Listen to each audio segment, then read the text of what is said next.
Welcome, welcome. You're here at Super Harry. Today we present to you, What If Gringotts' inheritance test at age 11 found 15 lordships and Madame Pomfrey detected 39 potions in bloodstream. Like and subscribe if you want more awesome stories. Sit back, relax, and enjoy. Chapter 1, The Weight of Blood. The letter arrived on a Tuesday.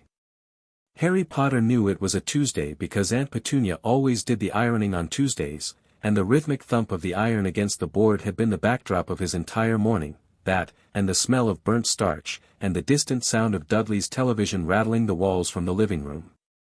Normal Tuesday. Completely ordinary. Except for the owl. It landed on the kitchen windowsill with the quiet authority of something that had never once doubted its welcome anywhere, and it looked at Harry with one amber eye and one closed one, like it was already bored by whatever came next. Harry had been eating toast, the end piece that nobody wanted, which was the piece he always got, and he set it down and stared at the bird for a long moment before his uncle came thundering down the hallway.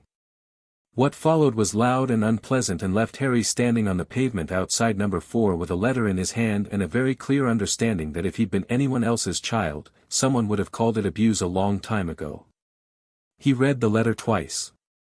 Then he folded it carefully and put it in his pocket. The Dursleys spent the next 4 days pretending the letter hadn't arrived, and then more letters arrived, and then it became impossible to pretend, and then there was the business with the hut and the sea and a giant of a man named Hagrid who showed up with a birthday cake and a crossbow and the casual earth-shaking announcement that Harry was a wizard. Harry had believed it immediately. Not because Hagrid was convincing, though he was, but because it explained everything. The snake at the zoo. The teacher's hair. The time he'd ended up on the school roof. A lifetime of small impossible things finally assembled themselves into a shape that made sense, and Harry felt something in his chest ease slightly, like a knot loosening that he hadn't known was there. Hagrid took him to London the next morning.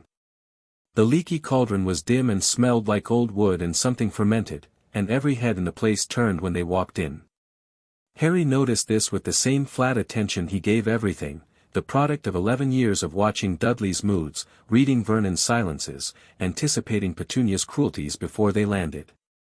Situational awareness wasn't a skill for Harry. It was survival infrastructure. Tom the barman nearly knocked over a glass. A witch by the fireplace pressed her hand to her mouth. A wizard in a patched robe started towards them and then stopped himself, visibly emotional. Harry kept his expression neutral and his posture relaxed and said nothing.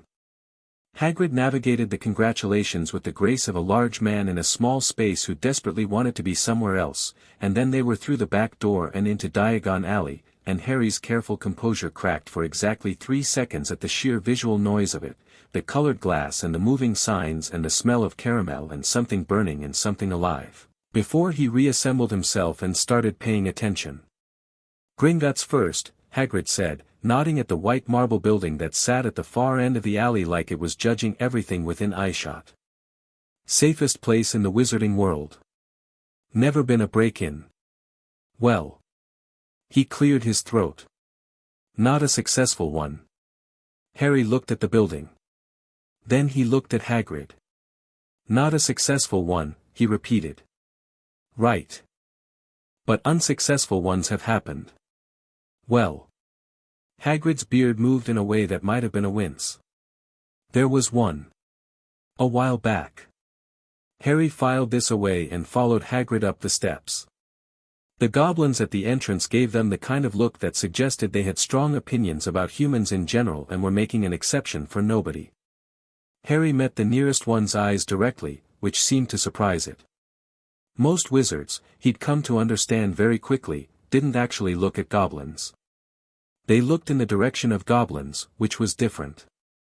Inside was marble and gold and very high ceilings and the controlled chaos of enormous wealth being managed by people who took that management very seriously. Harry had never seen this much money in one place. The Dursleys were comfortable, not rich, and their comfort had never included Harry, so the closest he'd gotten to wealth was polishing the silver they used for dinner parties he wasn't allowed to attend. Hagrid spoke to a goblin at the main desk, Griphook, who looked at Harry the way the others had at the entrance, with that same quick flash of something that Harry couldn't quite identify, and then there were introductions, and the vault key, and Harry was about to follow Griphook toward the carts when a different voice cut across the hall. Griphook. The voice was gravel and old iron, and it belonged to a goblin who was significantly shorter and significantly more terrifying than any other goblin in the room. He was ancient in the way that certain rocks are ancient, not worn down but compressed, densified, made harder by time. His eyes were the color of old bronze and they were fixed on Harry with an expression that was entirely unreadable. Griphook straightened. Director Ragnarok. The Potter Vault can wait. Ragnarok's gaze hadn't moved from Harry. Bring him to the inheritance chamber. Hagrid blinked his enormous blink. Now, see here, we've got a schedule, you are welcome to wait in the hall, Ragnarok said, with the perfect politeness of someone who would also be perfectly happy to have Hagrid removed. This concerns Mr. Potter directly. It will not take long. A pause. Or it will take some time. Depending on what we find. Harry looked at Hagrid. Then he looked at Ragnarok. I'll go, Harry said. Hagrid opened his mouth. I'll go, Harry said again, pleasantly, and followed Ragnarok. The inheritance chamber was at the end of a corridor that went deeper into the building than Harry expected, past doors that hummed with contained energy and walls that were carved with runes he couldn't read but could somehow feel, a low vibration in the back of his teeth, like standing next to a very large engine. Ragnarok walked quickly for someone with such short legs and said nothing, which Harry appreciated. He hated being talked at.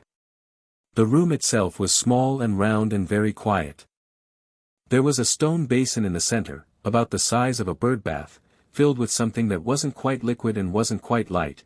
It moved like water but glowed softly in the way that things glow when they're producing the light rather than reflecting it. There was a small knife on the edge of the basin. There was a roll of parchment on a wooden stand. There were two other goblins in the room who stood very still along the walls and gave the impression of being witnesses to something official. Ragnarok stopped at the edge of the basin and turned to Harry. The inheritance test is a standard procedure for any wizard who may have unclaimed estates or lordships, he said. In most cases it reveals one or two dormant lines. In some cases, nothing. 3 drops of blood on the stone, and the basin records everything. He studied Harry. You have never had this done. It wasn't a question. No, Harry said. Is it supposed to have been done before now? For someone of your bloodline, it should have been done within the first year of life. Ragnarok's expression remained flat. It was not. Something in the way he said it made Harry pay closer attention. Why not? That, Ragnarok said, is one of several questions I intend to answer today. He gestured at the basin. If you consent. Harry picked up the knife, made a small cut on his index finger, and let 3 drops fall into the basin before Ragnarok had finished the sentence. The room went white. Not the bright blinding white of a flashbang, something quieter and more total than that, like the entire concept of color had simply stepped back for a moment to let something else take up space. Harry stood in the center of it and didn't move, because every instinct he had was telling him that moving right now would be a mistake, that something was reading him the way he read rooms, and it would not appreciate being interrupted. Then the parchment began to write itself. Harry watched the goblin script appear line by line, and he didn't know the script, but he watched the faces of the 2 witness goblins and Ragnarok himself, watched them the way he always watched faces when he couldn't read words, and what he saw there made him go very still in a different way. The first goblin's eyes widened by a fraction. Professional composure. Almost held. The second goblin made a sound. Not a word, a sound, involuntary, immediately swallowed. Ragnarok read the entire scroll before he spoke, and his face during the reading was the most controlled thing Harry had ever seen. When he looked up, there was something in his bronze eyes that Harry could only identify after a moment's consideration as respect. Not the performed kind. The kind that happened to you.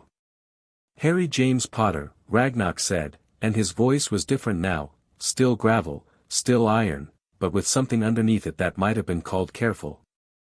You are the confirmed heir and lord of 15 noble and ancient houses. The silence in the room had a texture.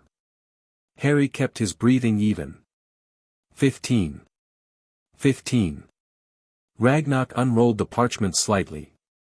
House Potter. House Black, by blood adoption and magical inheritance through Doria Black née Potter. House Peveril, primary line. House Gryffindor, cadet branch extending through maternal descent. House Slytherin, conquest right, extended through the Peveril line by ancient compact. He paused. Let that land. Then continued. House Ravenclaw, through secondary maternal inheritance. House Hufflepuff, through distant legitimate descent. House Emrys, and here both witness goblins looked at each other, just for a fraction of a second, through a line that has been dormant for 412 years. House Pendragon. House Fleamont. House Ignotus. House Gaunt, conquest right superseding the current claimant. House Le Fay, dormant 800 years, primary female descent now passing to legitimate male heir by the charter of Morgana herself. House Murden. He stopped. Rolled the parchment closed. And House Sovereign, which is not a house in the ordinary sense of the word, but a designation that has not appeared on an inheritance scroll since the founding of Hogwarts. Harry said nothing for a moment. What does House Sovereign mean? He asked. Ragnarok set the parchment down. It means the magical world itself recognizes you as the heir of its founding authority. It is not a political title. It is not a financial designation. It is closer to, he paused, choosing words with precision, a statement of magical fact. You are, by the reckoning of the oldest magic in Britain, the one person with authority over the foundational compacts that govern how this world operates. Harry looked at the glowing basin, which was still faintly lit. That sounds like something that should cause problems. It will cause extraordinary problems, Ragnarok agreed. Many of them immediately. He tilted his head. How are you feeling? Confused, Harry said honestly.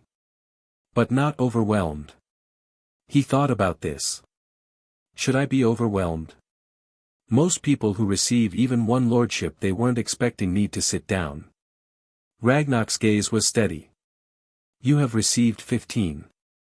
I haven't had anything to sit on for most of my life, Harry said. I've gotten used to staying standing. It wasn't meant to be significant. It was just true. But Ragnarok looked at him for a long moment after he said it, and then he said, before you leave this chamber, there is one more thing that needs to be done. Not standard procedure. He nodded at the second goblin, who moved to a cabinet on the far wall and returned with what looked like a simple wooden wand, shorter than a regular wand, blunt at both ends, carved with runes. A diagnostic instrument. We use it to verify the condition of the heir before formally certifying the inheritance. He paused. Your health has not been our business until today. From today it is. May I? Harry held out his arm. The diagnostic wand moved slowly from his wrist to his shoulder, hovering about an inch above his skin. The runes on it lit up one at a time, amber at first, then a deep unhappy red, then colors Harry didn't have names for. The goblin holding it went very still. Then he looked at Ragnarok. 39, the goblin said. Ragnarok's jaw tightened. It was the first purely emotional expression Harry had seen from him. Confirm. 39 active potion compounds, Director. 17 dormant. Cross-referenced against the standard registry. The goblin's voice was carefully flat. Several of these were administered before the subject's second birthday. Harry looked at his own arm. What kind of potions? I would like to answer that question with a healer present, Ragnarok said, and his voice had changed again, colder now, but not toward Harry. Cold in the direction of something else. Something absent from the room but clearly present in his mind. There is a healer on staff at Gringotts. One of the best in Britain. She is discreet, she is bonded to this bank, and she will answer your questions honestly. He met Harry's eyes. All of them. Harry nodded. While we wait for her, Ragnarok said, I want to say something to you directly, ear to ear, outside of ceremony. He straightened, and he was small, but the straightening made the room feel smaller around him. Gringotts has known your vault existed since the night your parents died. We have processed the documents related to your guardianship. We have, on 3 separate occasions over the past decade, flagged irregularities in the administration of your estate for review by the relevant wizarding authorities. He stopped. On all 3 occasions, those flags were cleared by a single signature. Harry waited. Albus Percival Wulfric Brian Dumbledore, Ragnarok said. Headmaster of Hogwarts. Chief Warlock of the Wizengamot. Supreme Mugwump of the International Confederation of Wizards. The room was very quiet. He signed off on your guardianship arrangement, Ragnarok continued, despite your parents will explicitly naming Sirius Black as your guardian and explicitly forbidding placement with Petunia Desley. He signed off on the continued administration of your estate by a board of wizarding trustees rather than yourself. He signed off on the flagged irregularities, each one, without investigation. A pause. I am telling you this because you are now the legal head of 15 houses with seats in the Wizengamot and standing before the full Goblin Nation as a recognized lord. You have rights that supersede the authority of every person who has made decisions about your life until this moment. And I believe you deserve to know what has been decided for you, in your name, without your knowledge or consent. Harry was quiet for a long time. Not processing, Harry was fast at processing. He was quiet because he was deciding something, and he wanted to decide it cleanly, without rushing it. Thank you, he said finally. For telling me. Ragnarok inclined his head. It is what is owed. No, Harry said. Most people don't give what's owed. You did anyway. That's different. He looked at the parchment, still sitting on the stand. Can I ask you something? You may ask me anything. The potions, if they've been suppressing my magic, does that mean I don't know what my magic actually is yet? Ragnarok was quiet for a moment. Then, precisely, correct. How long to clear them from my system completely? With the right potions and a structured cleansing regimen, possibly 6 to 8 weeks for the active compounds. The dormant ones may take longer. He paused. You will experience what our healer refers to as a resurgence. Your magic returning to its unsuppressed state will not be a gradual process. It will be, he searched for the word, turbulent. Harry almost smiled. Good. The healer arrived 10 minutes later. She was a goblin woman named Sharpclaw who had the manner of someone who had heard everything twice and been surprised once, and she introduced herself with a brisk handshake and then spread a set of parchment diagnostics across the chamber's small side table with the efficiency of someone who had been doing this for decades. 39 active compounds, she said, without preamble, pointing to the first chart. I'll go through them in order of severity. Stop me if you have questions. She didn't wait for permission, which Harry appreciated enormously. The 2 most significant are the Loyalty Compulsion Potion, a refined variant of the standard formulation, customized to produce deference to specific named individuals. In your case the compulsion is keyed to Albus Dumbledore and, interestingly, the general concept of authority, and the Obscuring Potion, which works on magical development. Think of your magic like a fire. The Obscuring Potion keeps the oxygen away from it. Just enough to burn, not enough to become what it is. Harry looked at the chart. 39 items, each with a start date written in neat goblin script. He found the earliest. A potion administered in November 1981. 3 months after his parents died. He was a year old. Who administered these? He asked. Sharpclaw looked at him directly. I can tell you what the potions are, how they work, and what they do to a growing magical child. I can tell you the antidotes and the timeline. I cannot tell you with certainty who administered them. A pause. But several of these compounds are restricted potions. They cannot be purchased at any standard apothecary. They require a potion's mastery, a specific license, and in 3 cases a direct ministry dispensation.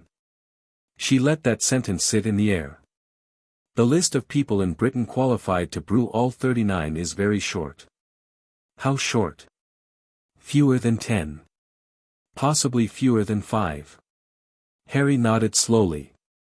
He looked back at the chart, at the 39 entries, at the dates stretching across his entire life like a timeline of careful, deliberate, professional diminishment. Someone, multiple someones, probably, had looked at a 1-year-old child and decided that what he was going to become needed to be managed. Needed to be contained. Needed to be made smaller, quieter, less. He felt something then, not rage exactly. Rage was hot and it clouded things, and Harry had spent 11 years in a house where emotions that clouded things got you hurt. What he felt was colder and more useful than rage. It was clarity. The kind that came from finally understanding the shape of a problem completely. "Okay," he said. "Start the cleansing. What do I need to do?" Sharpclaw looked almost approving, which on her face was a very small expression. "The first dose today, and then I'll prepare a schedule for the rest. You'll feel the difference within 48 hours, not pleasant, but unambiguous." She paused. "I'll also need to document this formally, for Gringotts' legal records. Given what we've found, there will be consequences." "I know," Harry said. "Legal proceedings. Political disruption. Powerful people who will be very unhappy with what this documentation implies." "I know," Harry said again. His voice was perfectly even. "Document everything." Ragnarok, standing to the side, said nothing. But when Harry glanced at him, there was something in the old goblin's face that might, in a different face, have been called satisfaction. The vault visit was almost anticlimactic after that. Griphook took them down on the cart. Harry sat with his face turned into the rushing air and felt something loosen in his chest, the speed of it, the dark and the fire and the sense of enormous depth on all sides, and then there was Vault 687 and then there was Vault 1, which was the Potter family vault that Harry hadn't even known existed, and then further still, past the point where the carts usually stopped, to a vault so deep in the mountain that the air had a different quality, older and heavier, and the door was not metal but something that looked like solidified shadow, carved with the crests of 15 houses that Harry now knew were his. "The Lord's Vault," Griphook said, without his earlier professional warmth. "Just a statement. It has not been opened since October 31st, 1981. The night his parents died." Harry pressed his hand to the door and felt the magic run through him like a current, not his magic, something older, something that recognized him with the uncanny certainty of something that had been waiting a specific amount of time for a specific person to arrive. The door opened without a sound. Inside was the accumulated wealth and history of 15 ancient houses. There was gold, incomprehensible amounts of it, towers of galleons that caught the light of the floating foxfire torches. There were weapons mounted on the walls, most of them visibly magical, several of them visibly older than any government. There were books in locked cases, which Griphook told him without being asked contained restricted knowledge, some of it pre-ministry, some of it pre-Hogwarts. There were portraits, small and still, that would animate only to their recognized lord. There were family trees in silver frames, roots and branches extending in all directions, and Harry found his own name at the very tip of 15 different trees, always the last entry, the newest, the one that all those roots had been growing toward. There was also a letter. It was sitting on a stone shelf at chest height, sealed with the Potter crest, and Harry's name was on the front in a handwriting he had never seen but recognized immediately in the way that you sometimes recognize things that should be impossible to recognize, something in the slant of the letters, the pressure of the pen. His mother's handwriting. He had no idea how he knew that. He just did. He picked it up and put it carefully in his pocket, next to the Hogwarts letter, and didn't open it. Not here. Not with anyone watching. He took a bag of galleons from the Potter vault for school supplies, a reasonable amount, not more than he needed, because he'd learned young that carrying too much of anything made you a target, and then he had a thought and took another bag. Ragnarok, he said, when they were back in the main hall, while Hagrid was trying to explain his growing sense of unease to Tom the barman, what would I need to do to begin formal proceedings to reopen the Black guardianship case? Sirius Black. He's in Azkaban. Ragnarok looked at him steadily. You would need to file a petition as the heir of House Black, claim lordship formally, and request a review of the original sentencing on the grounds that no trial occurred. Harry paused. He didn't get a trial. He did not. Another fact settled into the cold clear structure of what Harry was understanding about his life. Another piece of a cage he hadn't known he was in until someone gave him the blueprint. What's the process? I can have our legal department prepare the initial documents today, Ragnarok said. The political timing will need to be considered carefully. You have not yet formally claimed your Wisengamot seats. Without that formal claim, the petition has weight but not force. He paused. I would suggest, school first.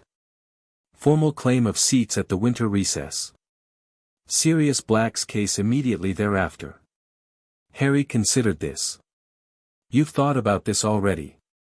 Since the inheritance scroll finished writing itself, Ragnarok admitted. I have been thinking about very little else. Harry almost smiled, the real version this time, not the careful neutral expression. I'll take you up on the documents. And Ragnarok, he stopped, thought about it. I want a full accounting of everything that's been administered to my estates, every decision that's been made, every document that's been signed in my name since October 31st, 1981. All of it. That is a significant amount of documentation. I have time, Harry said. I'll make time. Ragnarok looked at him. Then he did something Harry had not seen any goblin do in the 3 hours he'd been in this building. He inclined his head, not the professional greeting nod, not the dismissive tilt, but something lower and held for a second longer, something that had a different register entirely. It will be ready by the time you need it, he said. Hagrid was quieter on the way back through Diagon Alley. He kept looking at Harry sideways, with an expression that oscillated between confusion and worry and something that wanted to be reassurance but didn't know how to land. Harry bought his school supplies with quiet efficiency, asking specific questions about quality where it mattered and ignoring price where it didn't. He paid attention to everything, the way shopkeepers reacted to his scar, the way other children his age moved through the alley with varying degrees of confidence, the way the adults who recognized him sometimes started toward him and then caught themselves. He was someone here. He'd been nobody at Privet Drive for so long that the being someone was slightly vertiginous, but he wasn't going to let that be a problem. At Madame Malkin's he met a blond boy who introduced himself as Draco Malfoy with the air of someone accustomed to the name being recognized. Harry watched him, the rehearsed confidence, the casual cruelty about Slytherin and other houses, the way he referenced his father twice in 4 minutes, and assessed.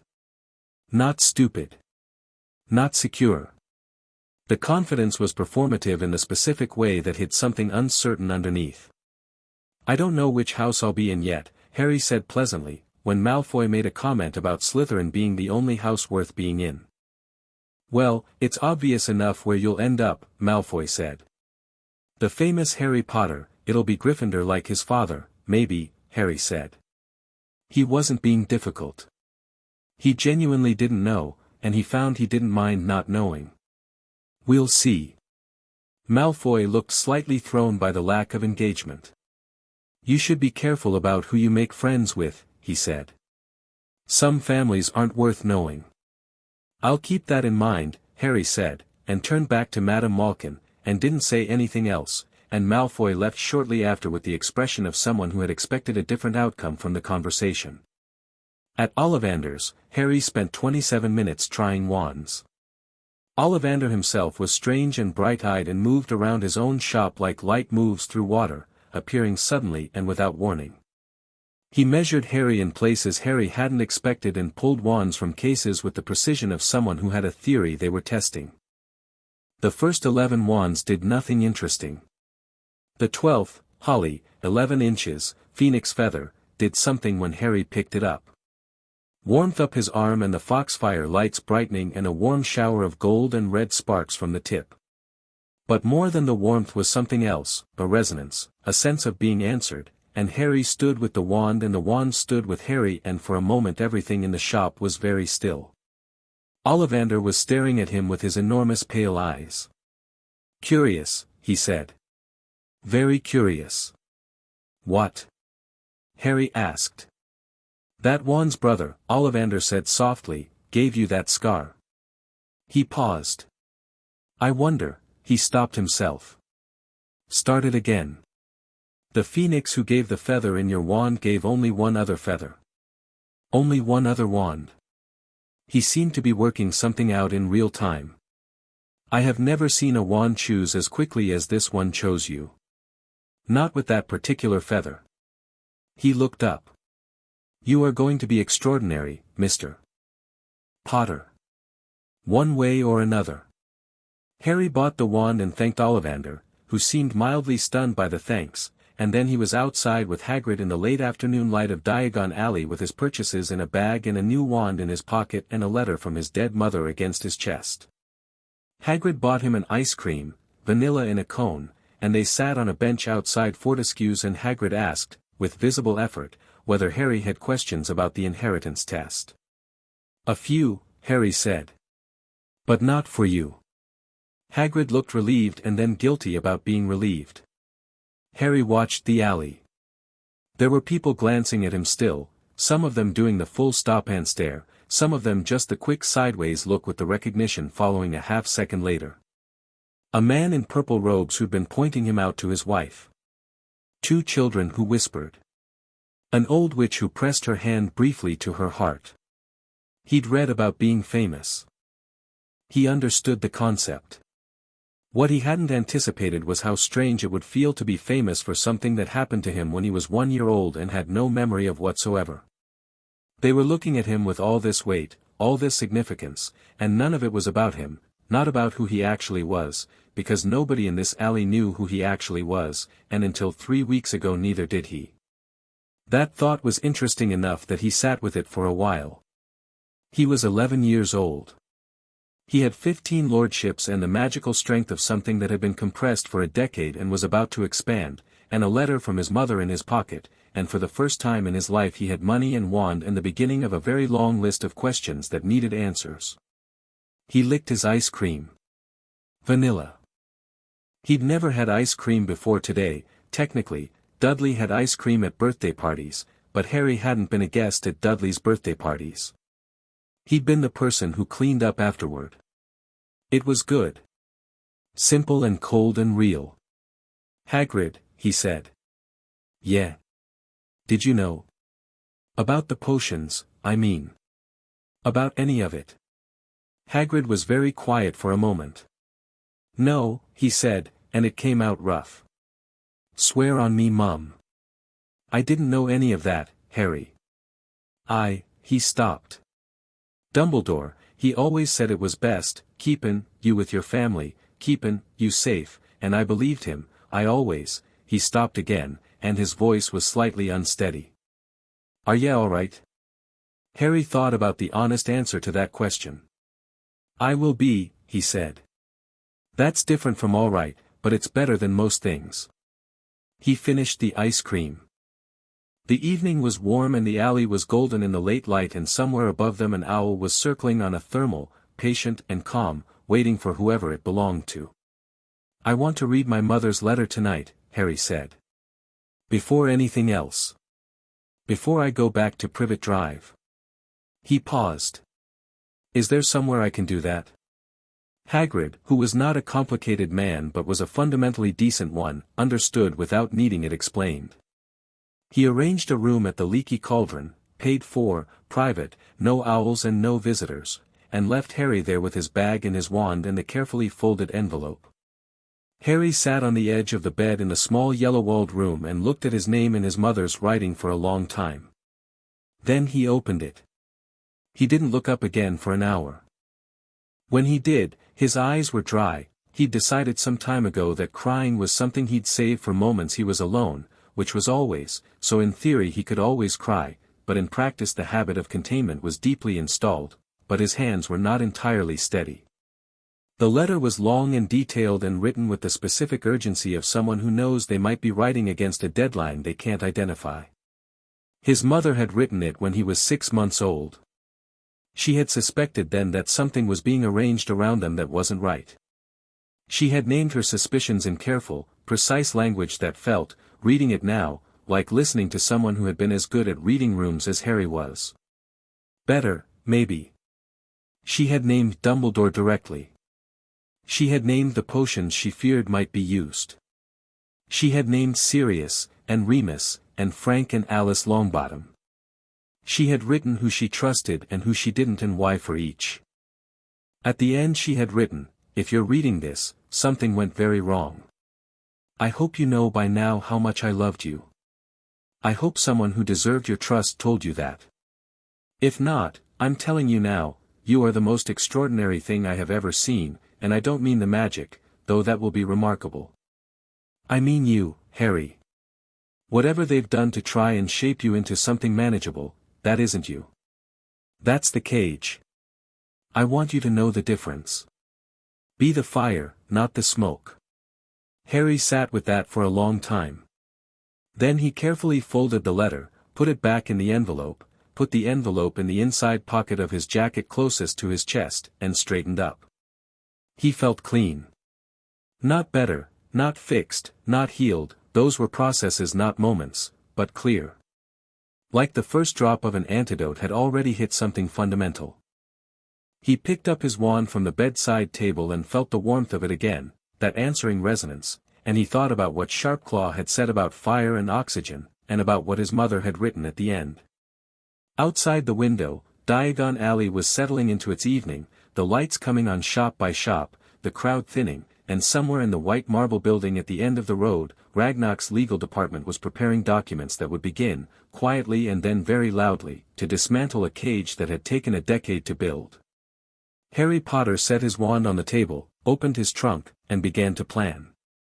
Chapter 2, The Arrival of Wolves. The Hogwarts Express left King's Cross at 11 o'clock on the 1st of September, and Harry was on the platform at 10:15. Not because he was anxious. Because he wanted time to watch. The Weasleys arrived in a cheerful avalanche of red hair and overlapping conversations, a mother who moved with the specific competence of someone who had been doing this for years, twin boys who were clearly conducting a private comedy performance for each other's benefit, a younger boy with a smudge of something on his nose who kept adjusting his robes, and a girl who was arguing with the twins about something that may or may not have been a frog. Harry watched them and felt something warm and slightly foreign move through his chest. They were loud in the uncomplicated way of people who had never been punished for being loud. He found platform 9 3/4 without difficulty. The woman at the ticket counter had given him a knowing look and pointed him in the right direction before he'd finished the sentence, and then he was through the barrier and standing in the steam and noise of the Scarlet engine. And the platform was full of families saying goodbye in every register of human emotion, from carefully contained grief to complete theatrical devastation. He bought a trunkload of sweets from the trolley which before the train had cleared London. Not because he was particularly hungry, the Dursleys' last few weeks with him had involved a kind of sullen resignation to his continued existence and therefore actual meals, but because he had spent 11 years not being allowed sweets and he was done with that as a policy, effective immediately. He was going through a cauldron cake when the compartment door opened and the red-haired boy with the smudge on his nose looked in. "Everywhere else is full," Ron Weasley said. "Can I?" "Yeah." "Go ahead," Harry said. Ron sat down with the relieved posture of someone who'd been dreading the question and got a yes. He looked at the pile of sweets on the seat beside Harry with unconcealed appreciation. "Blimey. Did you buy the whole trolley?" "About half," Harry said. "Want some?" What followed was a conversation that moved the way good conversations move, not linearly but associatively, one thing leading to another, the way you find yourself somewhere completely different from where you started, and the journey was the point. Ron talked about his brothers, Bill, who worked for Gringotts and which Harry noted privately, and Charlie, who worked with dragons in Romania, and Percy, who was head boy and didn't let anyone forget it, and Fred and George, who had replaced the concept of conventional behavior with something more experimental. He talked about Quidditch with genuine passion, which Harry filed for later. He talked about Hogwarts with the comfortable familiarity of someone who had grown up hearing about it. Harry listened and ate a chocolate frog and thought about what it was like to have siblings. "What about you?" Ron asked, midway through his second pumpkin pasty. "What's your family like?" "I don't have one," Harry said. "Not really. I lived with my aunt and uncle." "Oh." Ron absorbed this. Were they all right?" Harry considered the question with genuine care, because Ron was asking it genuinely, and people who ask genuine questions deserve genuine answers. "They were what they were," he said. "I'm not there anymore." Ron seemed to understand that this was the extent of what was on offer about the Dursleys, and moved on without pushing, which Harry appreciated. He asked about the scar instead, reflexively, then immediately looking as though he wished he hadn't, and Harry said it didn't hurt and it hadn't for as long as he could remember, and that was the honest answer. What he didn't say was that since starting the cleansing regimen Sharpclaw had prescribed 3 weeks ago, the scar had started to feel different. Not pain, something subtler. Like a scab over something deeper that was becoming aware of itself. He'd noted it and filed it for later. They were somewhere in the English Midlands when the compartment door opened again and a girl stood in the doorway with bushy brown hair and the expression of someone on a very specific mission. "Has anyone seen a toad? A boy named Neville's lost one." "Not in here," Ron said. The girl stepped in anyway, or rather she stepped in to look, which technically accomplished the same thing.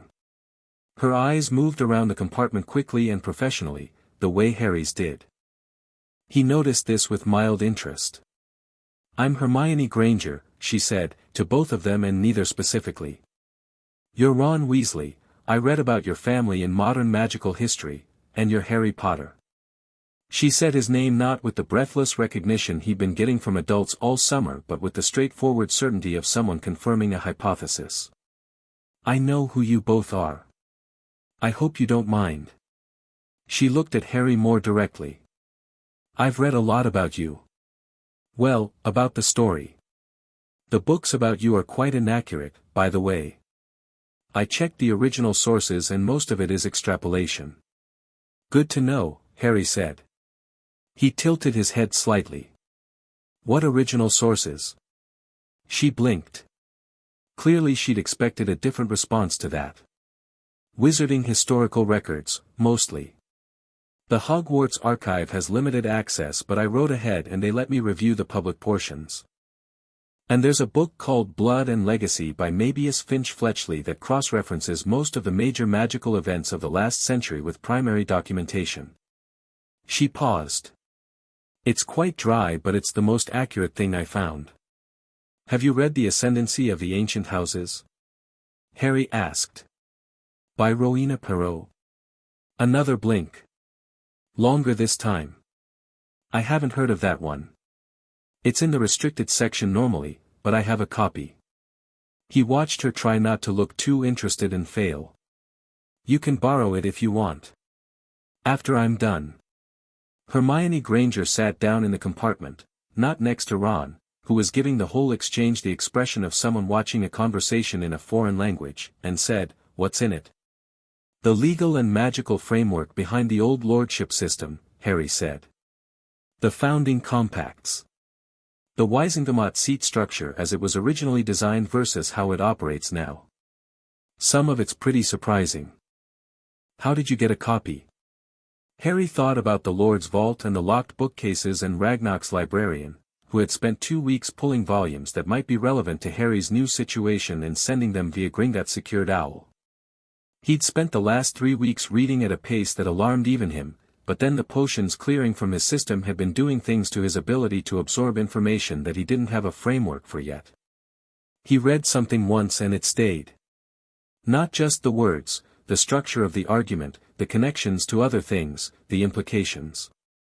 It was like someone had been keeping the lights at 10% his whole life and finally turned them all the way up. "A friend lent it to me," he said. He didn't mention which friend. He'd learned young that information was its own kind of currency, and you spent it carefully. Hermione stayed for most of the rest of the journey. Ron, after the initial bafflement, fell into an easy rhythm with her. She corrected him about something and he was annoyed and then interested, and then they were arguing about Quidditch rules with genuine engagement while Harry ate a Bertie Bott's every flavor bean that turned out to be ear wax and sat back and watched them and felt something that wasn't quite contentment but was its nearest neighbor. He liked them. Both of them, for different reasons. Hermione because she had clearly been told her whole life that knowing things was excessive, and she'd decided that being excessive was fine. Ron because he was entirely and uncomplicatedly himself in a way that Harry had never been able to afford and privately envied. He was deciding, carefully and deliberately and with the clear-eyed pragmatism that had kept him functional through 11 years of the Dursleys, that these two people were worth trusting. Not blindly. Not all the way, not yet. But the decision to move in their direction was easy, and he'd learned to trust the decisions that came easy. Neville Longbottom found his toad eventually and knocked on their compartment to say thank you to Hermione, and ended up staying for the last hour of the journey. He was round-faced and uncertain in his movements, with the particular quality of someone who had been told they were disappointing for long enough that they'd half started to believe it. Harry watched him and felt the pull of recognition, different circumstances, same essential dynamic. "What house are you hoping for?" Neville asked, the four of them now changed into their robes, the lights of Hogsmeade beginning to appear outside the window. "Gryffindor," Ron said immediately. "All my family's been Gryffindor." "Gryffindor seems most likely for me too," Hermione said, with the mild anxiety of someone who'd done the research but knew research had limits. Neville said quietly that he wasn't sure he was brave enough for Gryffindor. Harry looked at him directly and said, "Bravery isn't an absence of fear. It's deciding that something else matters more than the fear." Neville looked up, slightly startled, and Harry held his gaze. "You came and knocked on a compartment of people you didn't know. That's something." Neville's mouth did a complicated thing that ended up as a small, real smile. Harry looked out at the approaching lights and thought, not for the first time, about what the Sorting Hat was going to make of him. Hogwarts in the dark was extraordinary. Harry stood in the crowd of first-years in the boats and looked at the castle on the hill and felt the magic of it from 100 meters away, not as a warm greeting but as a recognition, something old and built into the foundations stirring and taking note. He'd read about the Hogwarts foundational compacts in Perrault's book. He knew that the castle itself was semi-sentient in the way that all structures built on sufficient concentrated magic became semi-sentient, aware, attentive, partial to its recognized inhabitants. He wondered if it could feel the shift in him. The potions cleanse was about 6 weeks in. The first week had been genuinely awful. Sharpclaw had warned him about this and she'd been accurate. A week of his magic buckling and surging like a horse that had been kept in a stall too long and had just been let out into open country. He'd broken 2 windows at the Leaky Cauldron, where Tom had been paid very generously for his discretion, and once caused every light on the corridor to explode simultaneously when he woke up from a dream he couldn't remember but that had left his heart pounding and his hands shaking. By week 3 he'd begun to feel it properly, his actual magic, not the suppressed version. It was bigger than he'd expected. Not louder, necessarily, but deeper. Like the difference between a creek and a river. Both made noise. Only one could redirect its own course. He'd spent the remaining weeks practicing control, which was its own interesting problem when the thing you were trying to control kept exceeding your expectations of it. He'd gotten good at the quiet version. The not showing version. Not hiding, he was done with hiding, but waiting. There was a difference between hiding what you were and choosing when to let it out, and he was firmly in the second category. A very small first year named McGonagall, no, not McGonagall, he corrected himself, that was the stern-faced professor who'd met them at the door, led them into the entrance hall. McGonagall the professor led them into a small antechamber and explained the sorting in the compressed manner of someone who had given this speech 212 times. Harry looked around the antechamber. His future classmates, 30 or so of them, in various states of anxiety.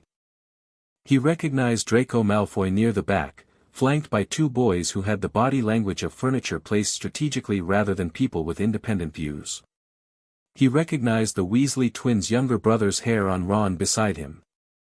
He recognized Hermione, who was mouthing the words to something under her breath, probably the sorting criteria, which she'd likely memorized, and Neville, who was holding his toad. Then the ghosts came through the wall and several people screamed and the atmosphere efficiently disassembled itself from tense to chaotic. Harry watched the ghosts, the Bloody Baron, the Grey Lady, a round monk, nearly headless Nick, with genuine curiosity. He hadn't read much about the house ghost specifically. Nick caught his eye across the room and his translucent face did something complicated, a sort of awestruck quality that Harry was beginning to recognize as the expression people got when the name registered. Mr. Potter, Nick said, floating closer. What an extraordinary evening, Harry said pleasantly. Looking forward to the sorting. Nick floated back to his position looking slightly dazed. Ron, next to Harry, suppressed a laugh. The Great Hall was everything the book said it was and better for being real, the floating candles and the bewitched ceiling that showed the night sky and the 4 long tables and the staff table at the front where Harry located each professor by process of elimination and then by the details that distinguished them. There was one in particular, at the end of the staff table, wearing a turban, who drew Harry's eye in a way he couldn't immediately explain. The magic coming off him was wrong somehow. Off pitch, like a note played by an instrument that needed tuning. He noted it and moved on. The sorting hat sat on a stool and, after a moment's preparation, opened a rip that served as its mouth and sang a song about the 4 houses. Harry listened properly, not just for the content but for the personality behind it, and the sorting hat had a personality, sharp and old and privately amused by everything, which Harry found immediately relatable. Then McGonagall produced a scroll and began to read names. Granger, Hermione. Hermione sat under the hat for about 30 seconds before it shouted, Gryffindor, and she walked to the table with the contained but visible relief of someone who'd done the calculation and gotten the answer she expected. Longbottom, Neville. Neville was under the hat for significantly longer, a full minute, the hat sitting on his head with the thoughtful stillness of something having a genuine debate with itself. Then, finally, Gryffindor. And Neville stood up with the expression of someone who'd been told something about themselves they'd been afraid to believe. The names continued. Draco Malfoy sat under the hat for less than 2 seconds before it shouted Slytherin, which surprised no one. Potter, Harry. The Great Hall went very quiet, very fast. Harry walked to the stool and sat down and the hat dropped over his eyes and the world went dark and interior. Well, said a voice in his head, dry and old and deeply entertained. This is a first. What is? Harry thought back at it. In 1,000 years of sorting, I have never had a student whose mind felt like an architectural project. A pause. Someone has been very busy in there. And someone else, several someone else's, have been very busy doing something quite different. The voice shifted, becoming more serious. You know what was done to you. I know what's been found, Harry said. I'm still working out the full scope. Smart distinction. The hat was quiet for a moment, and Harry had the sense of something very old turning something very complex over and examining it from multiple angles. You belong in all 4 houses, which is rare but not unprecedented. You belong in Gryffindor for the courage, not the performed kind, the structural kind, the kind built into how you process danger. In Ravenclaw for a mind that doesn't stop, that reads everything as information, that finds patterns the way other people find oxygen. In Hufflepuff for a loyalty so deep you haven't even let yourself feel it yet because the people it belongs to aren't in the room. And in Slytherin, I know about the conquest right, Harry said. It's not just that. It's the ambition. Not for power, you're rather disdainful of power for its own sake, which is interesting given your current portfolio, but for outcomes. You have a very clear picture of what you want the world to look like and a very practical relationship with what it will take to get there. Another pause. Where shall I put you? You could make something of yourself in any house. Where would I do the most good? The hat made a sound that might have been a laugh. Most first years ask where they'll be happiest. Or where they'll be safest. You ask where you'll do the most good. I've been kept small, Harry said, and it came out simpler and more raw than he meant it to, for a long time. I don't want to be anywhere small. The hat was quiet for just a moment. Gryffindor. The Gryffindor table erupted. Harry pulled the hat off his head and handed it back to McGonagall, who had an expression he hadn't seen on her before.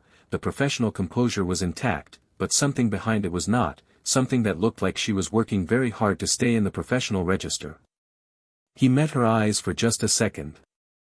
She looked away first, which surprised him.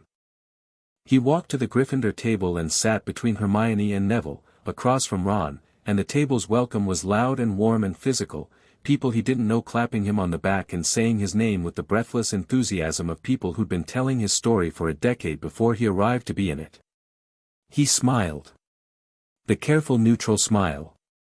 But under the table, for just a second, he pressed his hand flat against the seat, and felt the magic of the castle hum back against his palm like something that knew him. The dungeons were cold and the potions professor was colder. Harry had done his research. Severus Snape had been his father's school enemy, his mother's school friend, a Death Eater, and subsequently a spy for Dumbledore. He was brilliant, vindictive, deeply partial, and probably the only person in Britain who could have brewed all 39 of the potions in Sharpclaw's chart. Harry was aware that this was circumstantial and that suspicion required more architecture than a skill match, but he filed it carefully. Snape opened the first potions lesson by taking roll, pausing on Harry's name in a way that was meant to be meaningful, and then began what was clearly a traditional routine of asking a series of questions designed to embarrass the students who hadn't read ahead. Potter. Snape didn't look up from the roll. Tell me, what would I get if I added powdered root of asphodel to an infusion of wormwood? Harry knew this. He'd read the standard potions textbook twice and the advanced reference guide once. Asphodel and wormwood produce a sleeping potion powerful enough to be classified as a soporific narcotic, he said. Sometimes called the draught of living death. The specific preparation matters. The infusion temperature for wormwood changes the compound's half-life significantly. Snape looked up. His expression was not the contemptuous satisfaction of someone who'd caught a student unprepared, and whatever he'd been expecting, it apparently wasn't this. He held Harry's gaze for a moment, and Harry held it back without any particular aggression, just steadily, the way he held most things. And where, Snape said, recovering into smoothness, would you look if I told you to find me a bezoar? A bezoar is a stone found in the stomach of a goat, Harry said. It acts as an antidote to most poisons. If I was looking for one specifically, I'd start with the intestinal region. They form around indigestible material, so older animals are more likely to have developed one of sufficient size. A brief pause. And the difference between monkshood and wolfsbane? They're the same plant, Harry said. Also called aconite.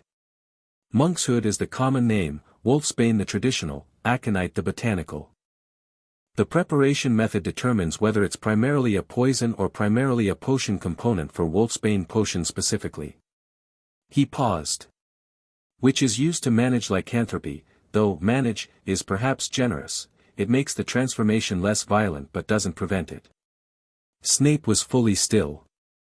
Not the deliberate stillness of someone performing composure, the genuine stillness of someone recalibrating. It seems you have read your textbook, Potter, he said. His voice was neutral, which Harry suspected was not his default register for this particular exercise. And a few others, Harry agreed. Snape moved on. He was not warm for the rest of the lesson. Warmth did not appear to be in his operational vocabulary, but the targeted quality of his attention to Harry shifted from predatory to something more like wary, which Harry counted as a satisfactory first-class outcome. After potions, Hermione fell into step beside Harry in the corridor and said, "How did you know all of that?" "I read," Harry said. "I read too," she said, with mild indignation. "I didn't know the detail about the infusion temperature. It's in Arsenius Jigger's advanced guide, not the standard text." He glanced at her. I'll point you to the page. She was quiet for a moment. Then, can I ask you something directly? Go ahead. You're different from what I expected. She said it with the scientific precision of someone making an observation, not a criticism. I read about you and I expected, I don't know. The books made you sound very ordinary. Confused. Someone who needed a lot of help. Harry thought about 39 potions and a decade of compressed darkness. I had a lot of help, he said. Not the kind people usually mean. Hermione was quiet for another moment, clearly processing the answer and its implications. What happened at Gringotts? She asked. I heard some of the older students talking. They said something about an inheritance test. Harry looked at her. She met his look with the direct, slightly nervous, entirely genuine expression of someone who had asked because they actually wanted to know and would absolutely not share it if asked not to. I'll tell you, he said. But not in a corridor. She nodded, immediately accepting the terms. That evening in the Gryffindor common room, Harry told Hermione and Ron and Neville, all four of them crowded into the corner near the window, the common room noisy enough around them to provide cover, the summary version of what had happened at Gringotts. Not everything. Not the scope of all 15 houses, not his mother's letter, not the full list of potions. But enough. The inheritance test. The diagnostic scan. The potions. Ragnarok's information about the guardianship documents. Ron's expression went through several phases before settling on a kind of fierce anger that sat strangely on his usually easy face. Someone's been drugging you, he said flatly. Since you were a baby. Yes. And Dumbledore signed off on the paperwork. Yes. Blimey. Ron ran a hand through his hair. My mum and dad, I mean, they think Dumbledore walks on water, most wizarding families do, they still, I know, Harry said. I'm not expecting everyone to immediately agree with my read on this. I'm just telling you what the documents say. Neville had been very quiet. He said, my gran talks about Dumbledore the same way. A pause. But she also used to say that trusting powerful people was simpler than the alternative. He looked at his hands. She's not always right about things. Harry looked at him. No, he said. She's not. Hermione had her thinking face on, the one where her eyes went slightly unfocused and she was clearly running calculations no one else could see. If you were given a loyalty compulsion key to Dumbledore, she said slowly, and it's been clearing from your system, does that mean your opinions about him right now are actually yours? Or is it the absence of compulsion creating the opposite reaction? Harry looked at her. It was such a good question that for a moment he just appreciated it. I've been thinking about that, he said. My best answer is, the anger is mine. The suspicion is probably accurate regardless of the potion's absence. But I'm trying not to let either of those things make me certain of things I can't prove yet. Hermione nodded slowly. That's very, she stopped. Very what? Honest, she said. Most people would just be angry. Being angry doesn't give you good information, Harry said. Being clear does. Ron muttered something that sounded like, Merlin, both of you are exhausting, with the affection of someone who found the exhaustion endearing, and Neville laughed, a real one, surprised out of him, and the four of them sat in the corner of the Gryffindor common room in the warm firelight and the noise of their house around them, and something settled between them that didn't have a word yet but was building toward one. Transfiguration on Thursday was taught by Professor McGonagall, who turned her desk into a pig and back again before anyone had found a seat, and then explained the theoretical foundations of transfiguration with the brisk precision of someone who did not permit imprecision in her subject or her explanations. Harry paid absolute attention. He had a feeling about transfiguration, a resonance with its fundamentals, the idea that magic could change the essential nature of something without destroying it, that transformation was not the same as loss, that felt personal in ways he wasn't ready to articulate. McGonagall gave them each a match and asked them to try to turn it into a needle. Most of the class produced matches that looked vaguely metallic or somewhat silvery in ways that did not constitute a needle. Hermione produced a needle with a slightly broad eye after about 10 minutes of concentrated effort, which McGonagall acknowledged with a rare word of approval and a house point. Harry looked at his match. Held it between his fingers. Thought about the concept, not the match as a physical object, but the match as a configuration of matter that was currently in one state and could be in another state, and the magic as the thing that said this state, not that one. He thought about the transfiguration theory he'd read, and the section in the foundational compacts that addressed the magical relationship between intent and material reality, and then he simply asked the match. It became a needle. Perfectly proportioned. Silver. With the kind of clean edge that suggested it had never been a match at all. McGonagall stopped beside his desk and looked at it for a moment. "You've done transfiguration before, Mr. Potter?" "No," Harry said. "First time." She picked up the needle and turned it in the light. Her expression was completely controlled except for the faintest tension around her eyes, the kind that came from suppressing a reaction with great effort. She set it back on his desk. 5 points to Gryffindor, she said, and moved on with the deliberate purposefulness of someone who needed a moment. Hermione, from across the desk, gave Harry the look of someone who had questions and was writing them in a mental cue for later. Harry picked up the needle and held it. It was still warm. After class, as the students filed out, McGonagall said, "Mr. Potter." A moment. Harry waited while the others left. Ron gave him a questioning look and he shook his head slightly. "It's fine, go ahead," and then it was just him and McGonagall in the Transfiguration classroom, the afternoon light coming through the high windows and catching the dust motes in the air. McGonagall studied him for a long moment. She had the expression of someone composing a sentence very carefully. "I am aware," she said at last, "that you had your inheritance test at Gringotts before the start of term." Harry said nothing. "Waiting. I am also aware, because I have been waiting for the deputy head of house to be informed, and Dumbledore has chosen not to inform me, of certain irregularities that the test apparently revealed." She paused. "I want you to know that if there are matters concerning your welfare that require a faculty advocate, I am available. My door is open. Without conditions." Harry considered her. She was formidable and principled and she was clearly operating under a significant weight of institutional loyalty that was currently in conflict with something more personal. He could respect that conflict without solving it for her. "Thank you, Professor," he said. "I'll remember that." "Good." She straightened. "Your transfiguration is excellent. Do not let anyone tell you otherwise."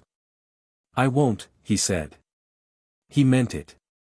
The first flying lesson was on a Thursday afternoon, and Harry had been looking forward to it with a low-key, private anticipation since before the term started, not just because of what he'd read about Quidditch, but because of something harder to name, the sense that being in the air was going to be different. That up was where a certain version of him had always been trying to get. Madame Hooch was compact and hawk-eyed and ran the lesson with the efficiency of someone who had strong opinions about safety without being prissy about risk. She walked them through the basics, hand over the broom, say up, mount, kick off, with the practiced speed of a good teacher. Harry said, "Up," and the broom snapped into his hand before the word was fully out. He noticed Madame Hooch noticed this. Madame Hooch was halfway through her instruction about keeping low and controlled when Neville, whose grip had been increasingly precarious, shot off the ground involuntarily. Harry saw it happening 2 seconds before it did, the broom wobbling, Neville's knuckles whitening, the precise moment the magic interacted with Neville's panic, and he was already moving before Neville was in the air. He kicked off the ground and went up. Not cautiously, there was no point in caution now. Neville was 10 feet up and rising, and the broom responded like it had been waiting for someone to actually ask it to move, lurching into the air with a speed that pulled the wind past Harry's ears and the ground away from his feet in a rush that was, in a word, perfect. He pulled alongside Neville just as Neville let go, grabbed his arm, held him, the broom swinging violently sideways from the weight redistribution, but Harry had already read the broom's response patterns in the first 3 seconds and compensated without thinking, leaning in the right direction, adjusting grip, rebalancing. Neville dangled for a horrifying second and then Harry pulled him back onto the broom in front of him and they descended, uneven but controlled, to the ground. There was a complete silence on the pitch. Neville was shaking slightly. Harry kept one hand on his shoulder, steadying. "You're okay," he said. "You're down." Neville's voice was unsteady. "I dropped my remembrall." Harry looked up. The remembrall was 15 feet up, hovering slightly in the breeze that had come up from the west. He went up and got it. When he came back down, Madame Hooch was looking at him with an expression that was trying very hard to be stern and was not quite managing it. "Potter," she said. "I should take points for that." "It seemed more important that Neville not fall," Harry said, pleasantly. "Yes."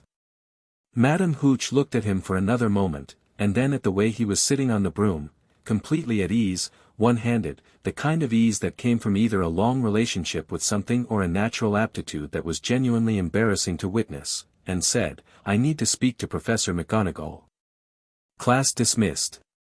She turned, caught herself, turned back. "Bring the broom inside, Potter." Carefully. He walked the broom inside very carefully while behind him he heard the buzz of the class reassembling its voices and Draco Malfoy saying something sharp and envious about showing off and Ron saying something considerably sharper back at him. McGonagall appeared 15 minutes later, found Harry in the entrance hall, and told him with compressed excitement that she had spoken to the Quidditch captain Oliver Wood and that Harry had a position on the Gryffindor Quidditch team. Seeker. The youngest in a century. Harry thanked her and felt the private, clean pleasure of it, not the fame version, not the story of the year version, but the simple fact, he'd done something right, something his body had known how to do without being told, something that nobody had arranged for him or put potions in him to enable or decided was safe enough to allow. Just him, and the broom, and the air. He practiced twice before he went to bed that night, alone in the dusk of the pitch after dinner while the castle watched from its hill and the stars came out one at a time. He flew until his hands ached from the grip and the air was cold enough to see his breath, and he thought about his mother's letter and Ragnar's bronze eyes and the needle on McGonagall's desk and the 15 names on a scroll he'd touched with his own blood, and he felt, not happy exactly, not yet, that was a word that required a longer baseline than 11 years of the Dursleys could provide, but oriented. He knew which way he was pointing now. For the first time in his life, that was enough. He turned the broom toward the ground and came in fast and landed clean, and the castle's lights were gold in the windows above him, and somewhere in its depths, in a room he'd only found by accident the previous Tuesday, a mirror stood in the dark with nothing in it yet. He walked back across the pitch toward the castle, broom over his shoulder, and he was grinning, a real one, unguarded, with nobody watching to make it strategic, and the wind was at his back all the way to the door. Chapter 3, Fire in the Library. The Owls arrived on a Wednesday morning, 3 weeks into term, and they caused a scene.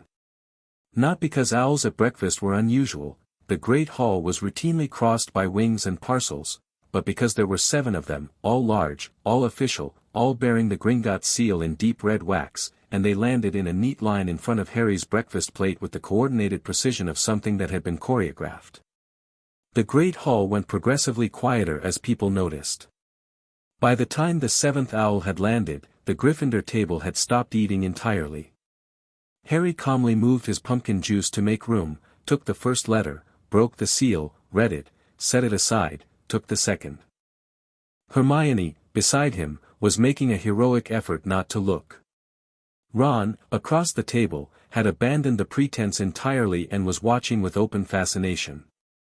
Neville was looking at the owls with the focused attention of someone who had decided that the owls were the safest thing to look at. The letters were from Ragnar's legal department. Updates on 7 separate processes Harry had set in motion at his last Gringotts visit. He read each one, noted the key developments. The Wisingamot petition for Sirius's case review had been formally filed, 2 of the dormant lordship estates had been legally reactivated, the full accounting documentation of all decisions made under his name was now compiled and awaiting his review, and put them in order of priority. "Anything world-ending?" Ron asked. "Not yet," Harry said, and ate a piece of toast. The owls departed. The great hall gradually remembered how to have conversations. At the staff table, Harry was aware without looking directly that several professors were watching him with varying expressions, McGonagall with the careful neutrality of someone who knew more than she was showing, Flitwick with something that looked like pure academic fascination, and Dumbledore with the benign, slightly sorrowful expression of someone who was choosing warmth as a strategy. Harry had been thinking about Dumbledore carefully and consistently since Gringotts. He'd read everything he could find. He'd cross-referenced the timeline of decisions Ragnarok had laid out against the public record of Dumbledore's actions and statements. He'd read his mother's letter 4 more times. He didn't hate Dumbledore. Hate was an emotion that simplified the person you directed it at, and Dumbledore was not simple. What Harry had arrived at was something more precise, a clear-eyed understanding that Dumbledore was genuinely brilliant, genuinely principled in his own framework, and genuinely wrong about Harry in ways that were going to require direct confrontation sooner or later. He was in no hurry to have that conversation. The political groundwork needed to be laid first. He folded the last letter, tucked them all into his bag, and looked at Hermione. "Study session tonight? I want to get through the charms reading before Friday." "I already finished the charms reading," she said, with the mildest possible self-satisfaction. "I finished it twice," Harry said. "I want to talk about the theory behind the Wingardium Leviosa weight distribution problem." She looked at him. "That's not in the reading. It's in the implication of the reading." A short pause. "Common room, 8 o'clock, she said, and turned back to her breakfast with the slightly pink expression of someone who had just found something they'd been looking for without knowing they were looking for it. The defense against the dark arts classroom smelled of garlic. Not pleasantly, the garlic was layered on every surface in a manner that suggested either profound superstition or an experiment gone wrong, and the combination with the professor's turban made the whole room feel slightly off-key in a way Harry had been cataloging since the first week. Professor Quirrell was nervous in the specific way of a man who was nervous about something specific, not in the general free-floating way of anxious people. His stutter was inconsistent, more pronounced at certain moments, absent at others, in a pattern that Harry had been tracking with the focused attention of someone who suspected patterns were always telling you something. His eyes moved in a way that a genuinely anxious person's didn't. Anxious people had scattered attention, checking exits, checking threats, checking other people. Quirrell's attention moved with more precision. He checked Harry most frequently, but not with a bully's interest or a fan's interest. With the evaluative quality of someone taking measurements. Today's lesson was on vampires, which was a reasonably safe topic rendered strange by Quirrell's visible tension every time the discussion turned toward blood or compulsion or the will of one creature overriding another. Harry sat in the front row and asked questions, genuine ones, because the theory of vampire compulsion was actually interesting, and watched Quirrell's hands while he listened to the answers. After class, Hermione caught up to him in the corridor. "What's wrong with him?" "Who?" "Quirrell. You were watching him the whole lesson." Harry had been doing it subtly. He turned to look at her. "What did you notice?" "His stutter is staged," she said, promptly. "The pattern's wrong. And he knows much more about the dark arts than he's teaching. Some of his technical corrections were, he'd catch himself, after. Like he'd said more than he meant to." "Yes," Harry said. "What do you think it means?" "I think it means something is wrong with him," Harry said. "I'm not sure yet what specifically." He thought about the magic he'd felt from Quirrell at the sorting, the off-pitch quality, the specific wrongness of it that he hadn't been able to name. He still couldn't name it exactly. But it was getting louder. "I'm going to find out." Hermione looked at him. "How?" "Library first," Harry said. "Then whatever the library doesn't tell me." The Hogwarts library had a particular quality of stillness that Harry associated with places that had been absorbing knowledge for long enough that the knowledge itself changed the atmosphere. He spent a lot of time there. Madame Pants watched him with the proprietary wariness of someone who respected serious readers but didn't entirely trust anyone under 30, and their relationship had developed into a comfortable détente. He was careful with the books, he replaced them correctly, he never ate anything near the stacks. He was working through a compendium of magical maladies and curses, volume 4, when Hermione sat down across from him and opened her own book, and then Neville arrived with a herbology text and a set of notes, and Ron came in last, dropped into the chair beside Harry, looked at the open pages, and said, "We're not supposed to be studying that, are we?" "No," Harry said. "Brilliant," Ron said, and leaned over to read. The four of them had arrived at a natural study rhythm without formally agreeing to it, Hermione leading on theory, Harry on application and cross-reference, Ron on institutional knowledge of the wizarding world that you couldn't get from books, and Neville on the specific botanic and biological areas where his expertise quietly exceeded everyone else's. It worked. It worked well enough that Harry had noticed other students watching them sometimes with expressions that mixed envy and confusion, which he found slightly funny. Harry had found what he was looking for in Volume 4. He'd also found it in 2 earlier books and a pamphlet from the restricted section that Ragnarok's librarian had included in his last delivery. He set them side by side on the table and looked at the convergence. "Hermione," he said quietly. "Read this section." He turned Volume 4 to face her and pointed to a passage midway down the page. She read it. Her expression changed slowly. "Dual consciousness," she said. "A magical entity occupying a host without full displacement of the host's original consciousness." She looked up. "Like a parasite." "Like a parasite," Harry said. "What do you notice about the symptoms column?" She read it again. Her eyes went to the section on physical tells, the inconsistent behavior, the moments of slippage where the host's original personality broke through, the headaches, the aversion to certain objects depending on the entity's nature, the way the host's magic read as doubled and discordant to sensitive observers. She looked at Harry. "Quirrell," she said. "Yes." A short silence. Neville looked up from his herbology notes and read the expression on both their faces. Ron made a low sound that was not quite a word. "If there's something in him," Harry said, keeping his voice even and practical because the alternative was the kind of alarm that spread and got people hurt, then the garlic, the turban, the locked doors after class, the stuttering, it all makes a different kind of sense. Something in him that needs concealment and needs him to maintain a persona that deflects attention." He paused. "And if something is inhabiting Quirrell, and it's interested in Harry Potter specifically, what's in the 3rd-floor corridor?" Neville said suddenly. They all looked at him. He went slightly red. "I heard some 6th years talking. Dumbledore said specifically not to go there. I thought it was just, you know. Standard warning. But if someone was looking for something, Fluffy," Harry said. "What?" "Hagrid mentioned a 3-headed dog. Called Fluffy. It belongs to him but it's been loaned for protection purposes."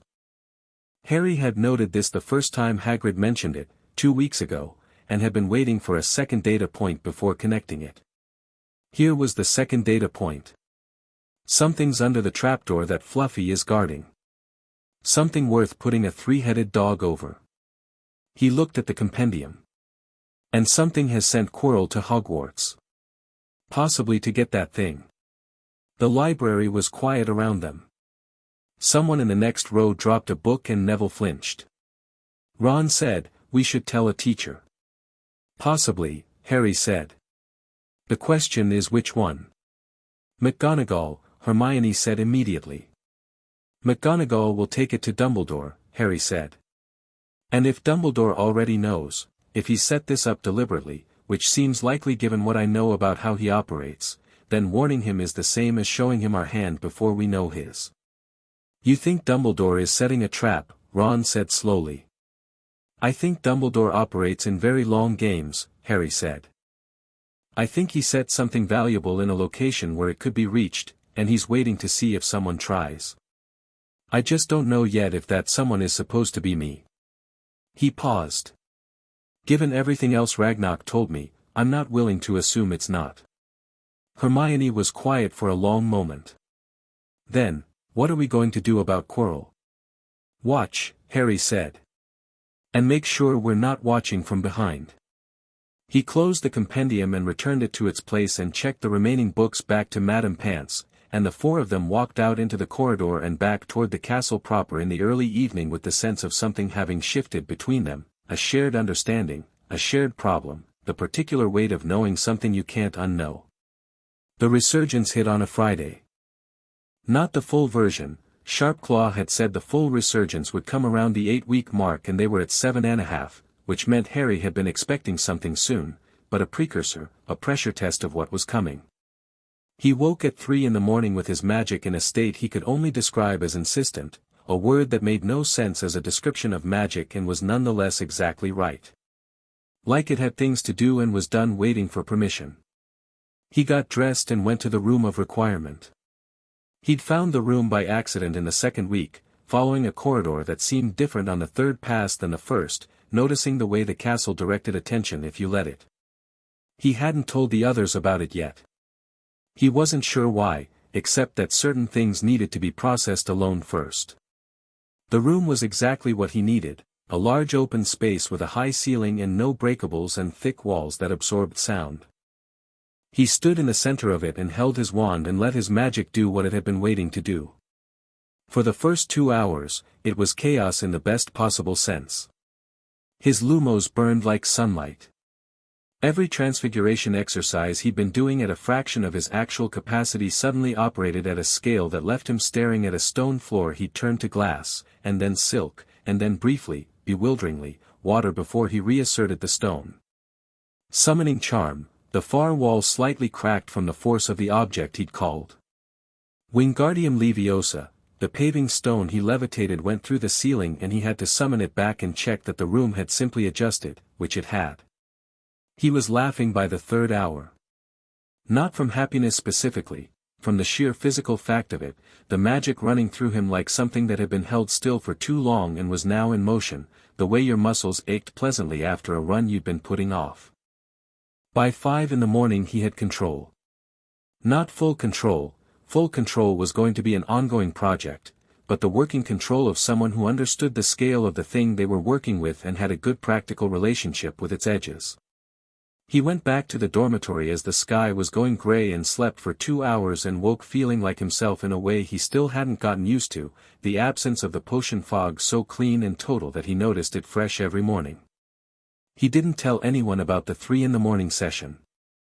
But he told Hermione the next day that he'd had what Sharpclaw called the resurgence event, because she'd been tracking the timeline and she'd want to know. She looked at him for a long moment. "How are you feeling?" "Different," he said. "Better. Bigger." He paused.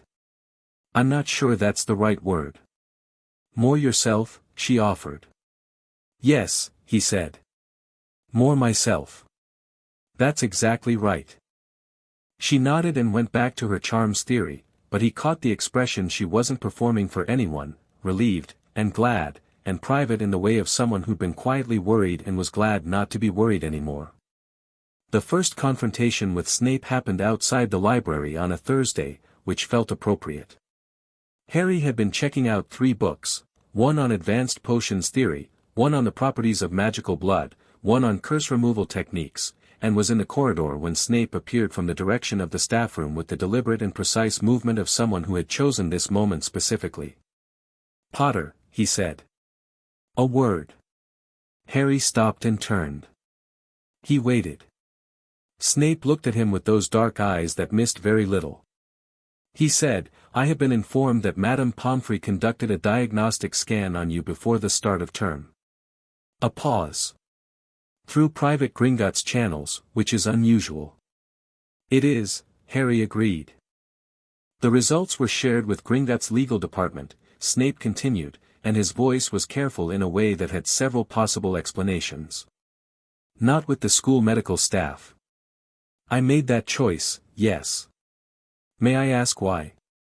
Because Gringotts is bonded to act in my interest, Harry said.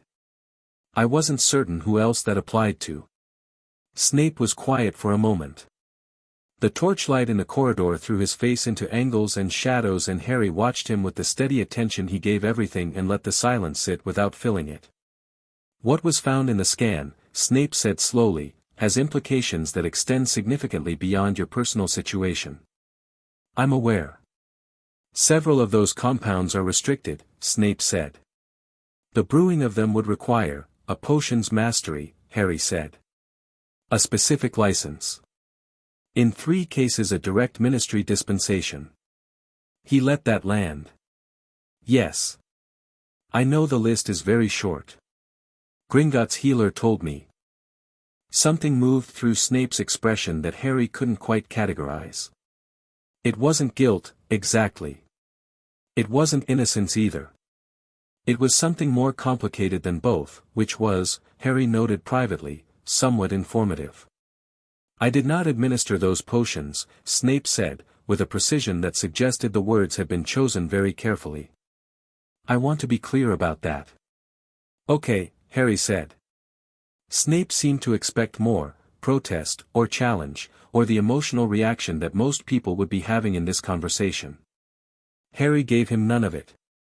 I am saying, Snape continued, with the patience of someone translating between 2 very different interpretive frameworks, that if the investigation into those potions' origins proceeds through formal channels, I will be among the people questioned. I'd expect so, Harry said. You're on the short list. He looked at Snape directly. I'm not assuming your guilt. I'm also not assuming your innocence. I'm going to follow the evidence. He paused. Is there something you want to tell me that would help me follow it more accurately? Another silence. Longer this time. I was asked, in 1981, Snape said, at last, very quietly, to provide specifications for several restricted compounds. I was told the purpose was protective. I provided the specifications. He stopped. I did not brew the compounds. I did not administer them. I was told later that my specifications were used without my authorization for purposes that were represented to me as something other than what they were. His voice was completely flat. I have carried that for 15 years. Harry looked at him. The torchlight. The empty corridor.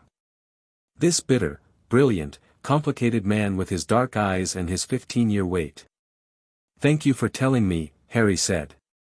The same words he'd said to Ragnarok. He meant them the same way. Snape straightened almost imperceptibly. Don't thank me. It is not generosity. It is, he stopped. It is the least I owe. No, Harry said, for the second time that autumn. Most people don't give what's owed. You did anyway.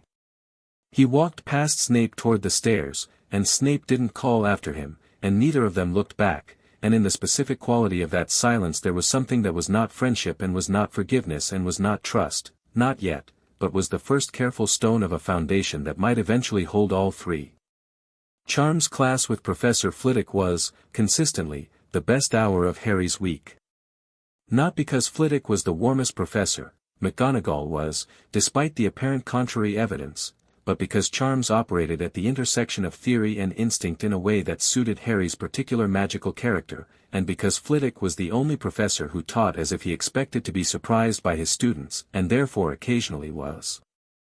Today they were attempting the Wingardium Leviosa, and the class was going at the normal range of outcomes, some students getting a wobble, some getting nothing, Hermione with precise and textbook-perfect execution that Flitwick praised with genuine enthusiasm, when Harry lifted his feather.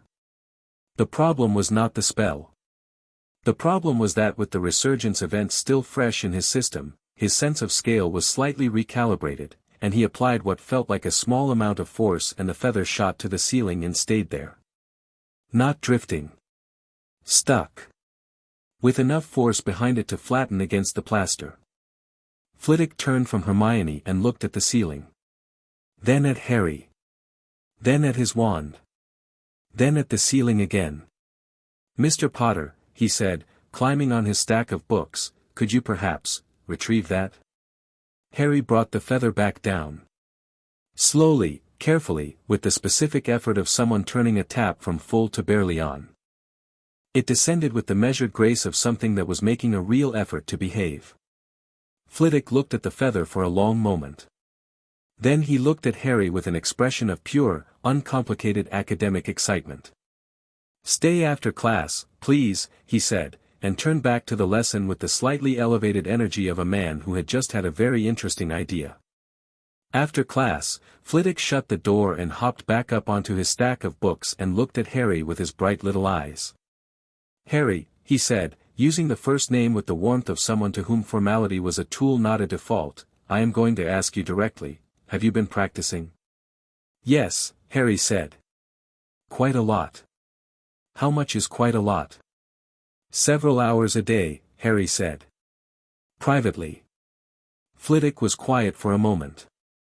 "Then, I'm a charms master, Harry. I have taught this subject for 40 years. I know what properly applied Wingardium Leviosa looks like at every level from first year to mastery." He paused. "What you did with that feather was not first-year execution." "No," Harry agreed. "It was also not reckless," Flitwick said. "You corrected immediately, you maintained control of the descent, you were tracking the object throughout." He studied him. "What's happening with you? And I am asking as your professor and as someone who has your best interests in mind, not as someone collecting information." Harry assessed him. Flitwick was small and warm and had his own goblin blood. Harry had read this, and had been dueling champion before becoming a professor, which was perhaps why his reading of magical output was better than most. He was also, as far as Harry could determine, genuinely unentangled. He wasn't in anyone's game. He was just a charms master who loved charms. "I had some potions cleared from my system before term," Harry said. "Compounds that had been suppressing my magical development since childhood. The clearance is recent. I'm still adjusting to what's actually there." Flitwick looked at him for a long moment. His expression went through several things. Settled on something that was mostly anger, carefully controlled. "How many?" he asked, very quietly. 39 active, Harry said.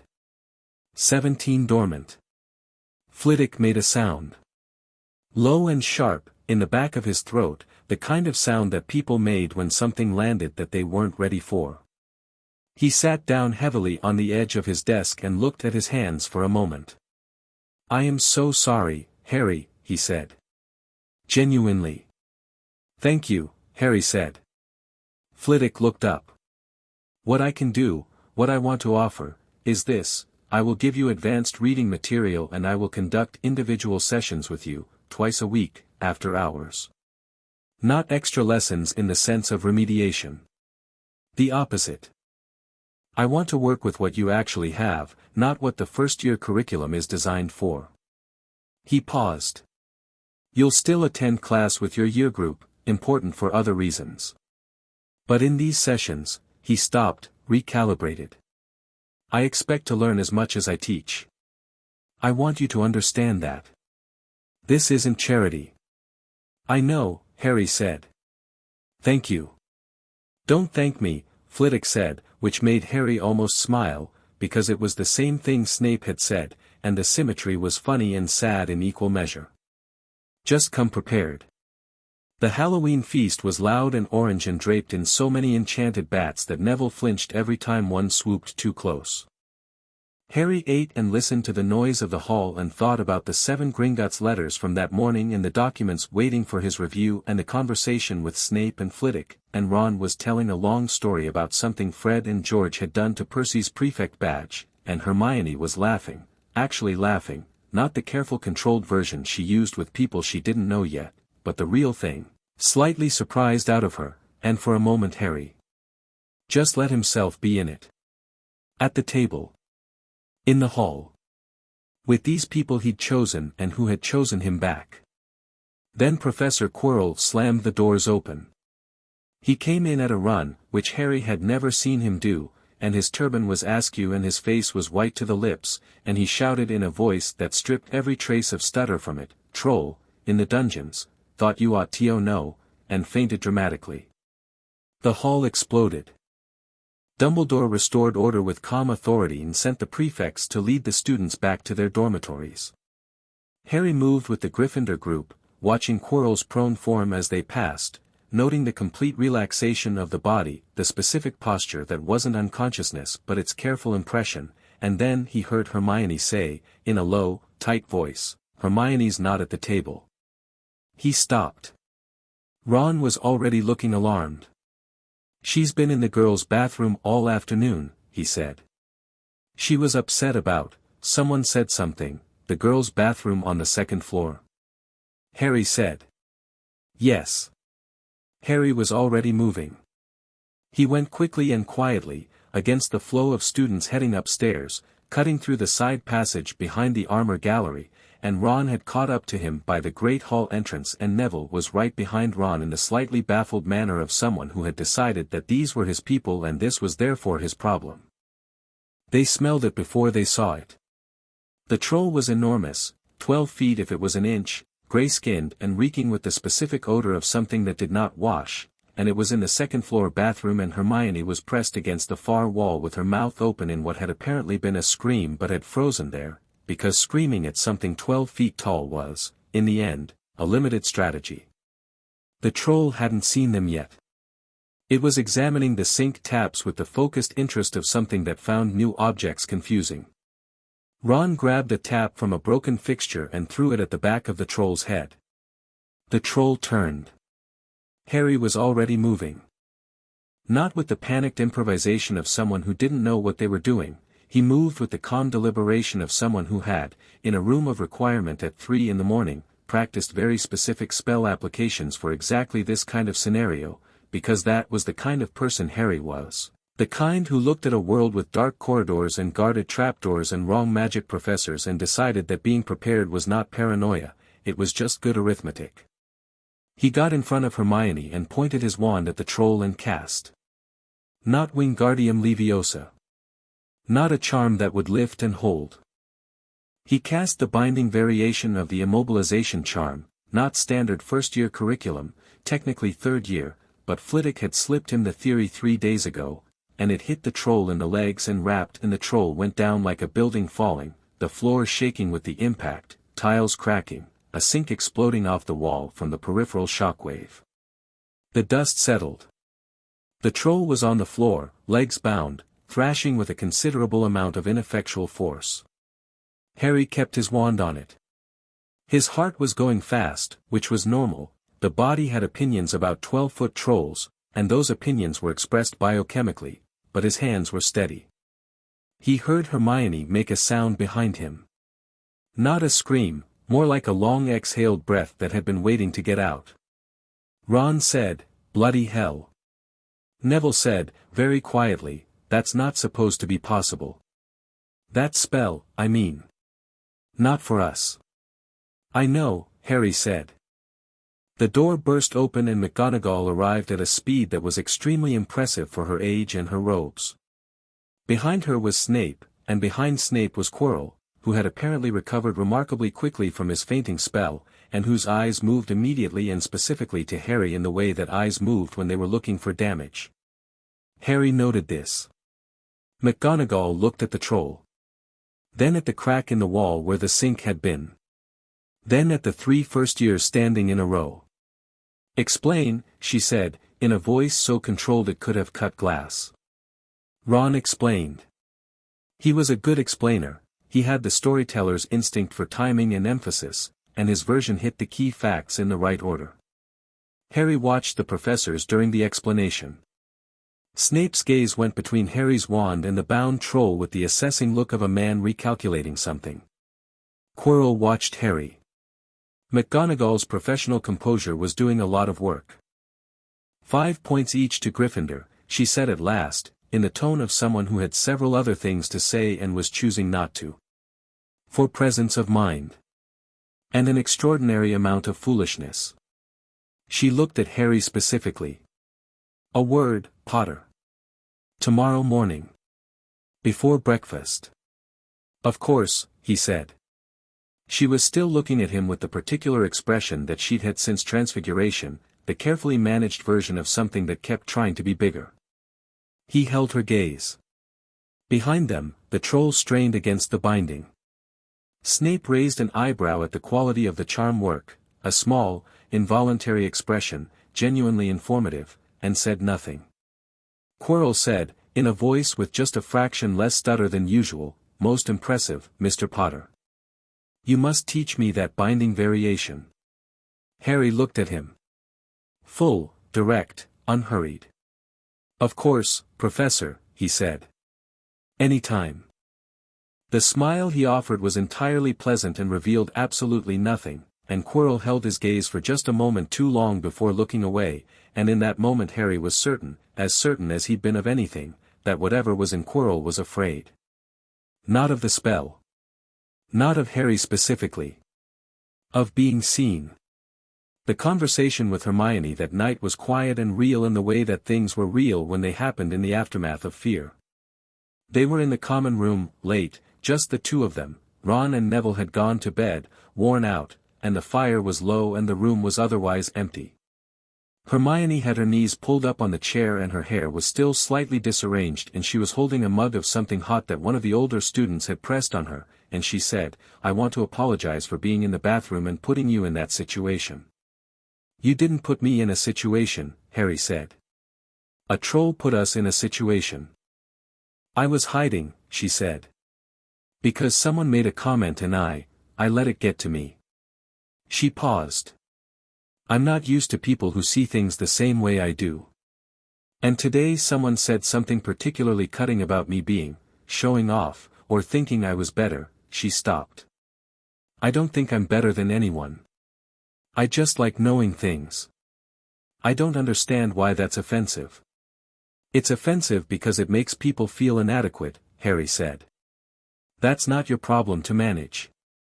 She was quiet. "Then, you know things I don't know. And you never make me feel like that."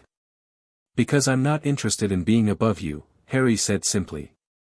"I'm interested in what you'll figure out that I haven't yet." He paused.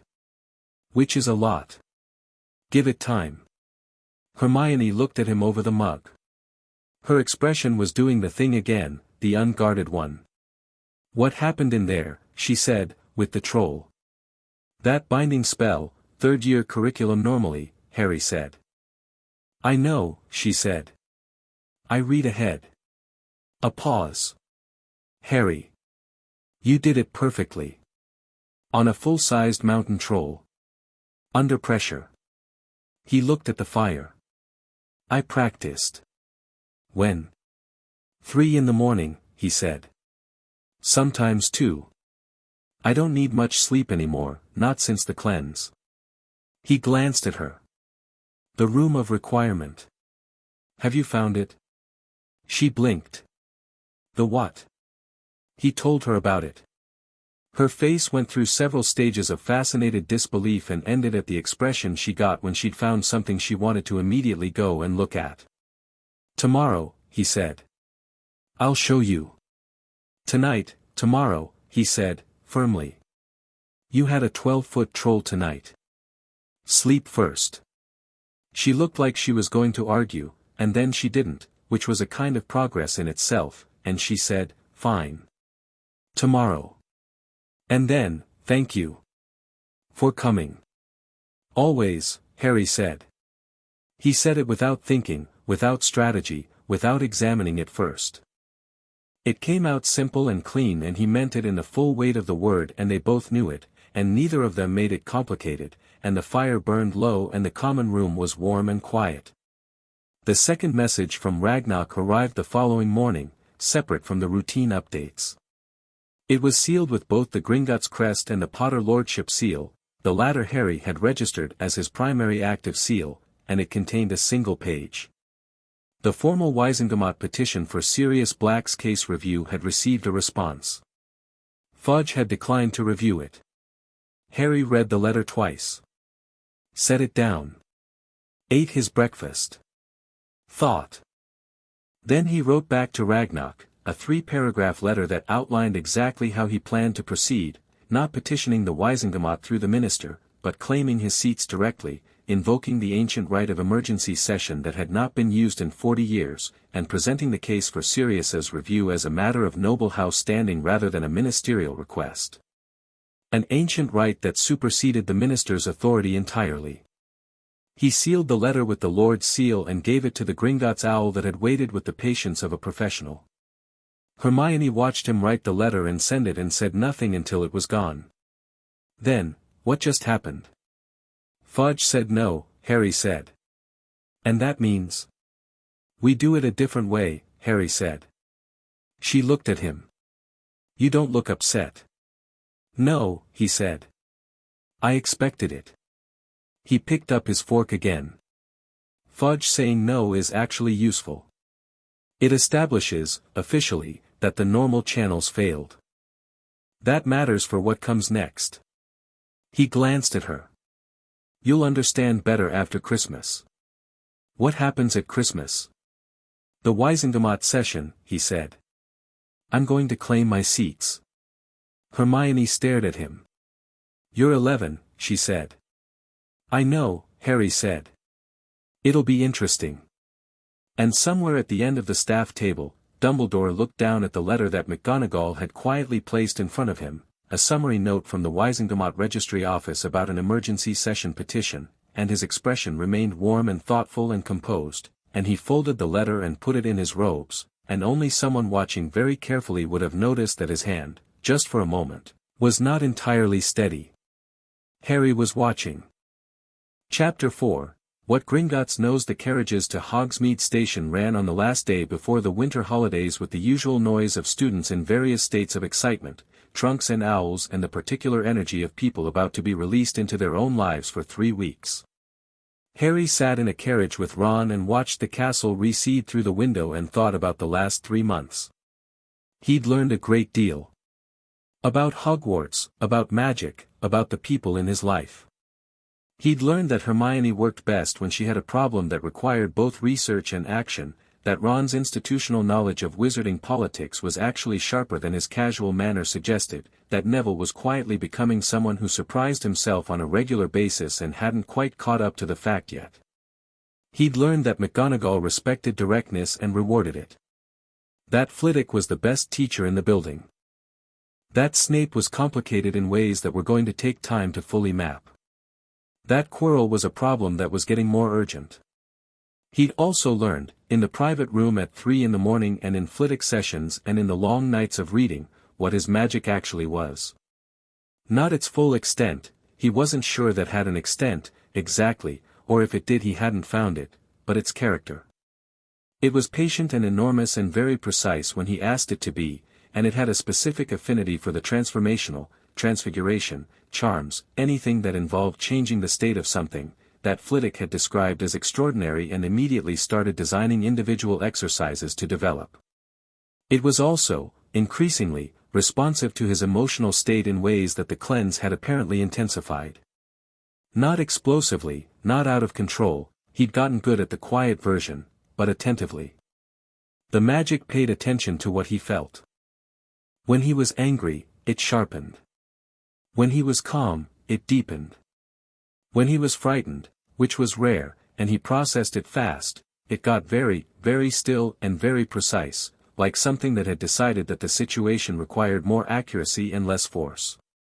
He understood, looking back, what the suppression had actually been doing. It hadn't just kept him small. It had kept him from having a relationship with something that was fundamentally his, like putting a child in a room and taking away every mirror for 11 years. No wonder the first weeks after the cleanse had been turbulent. He'd been meeting himself. Ron was talking about the canons, which Harry had found he had genuine opinions about. They were bad in ways that were almost philosophically interesting, bad in ways that suggested a commitment to being bad that went beyond mere incompetence, and the carriage turned onto the road to the station and the castle was gone from the window. "You're doing something interesting," Ron said, in a break between Cannon's observations. "Several things," Harry said. "Specifically?" "Your face," Ron said. You're thinking about something that involves the expression you get when you're not going to tell me about it yet. Harry looked at him.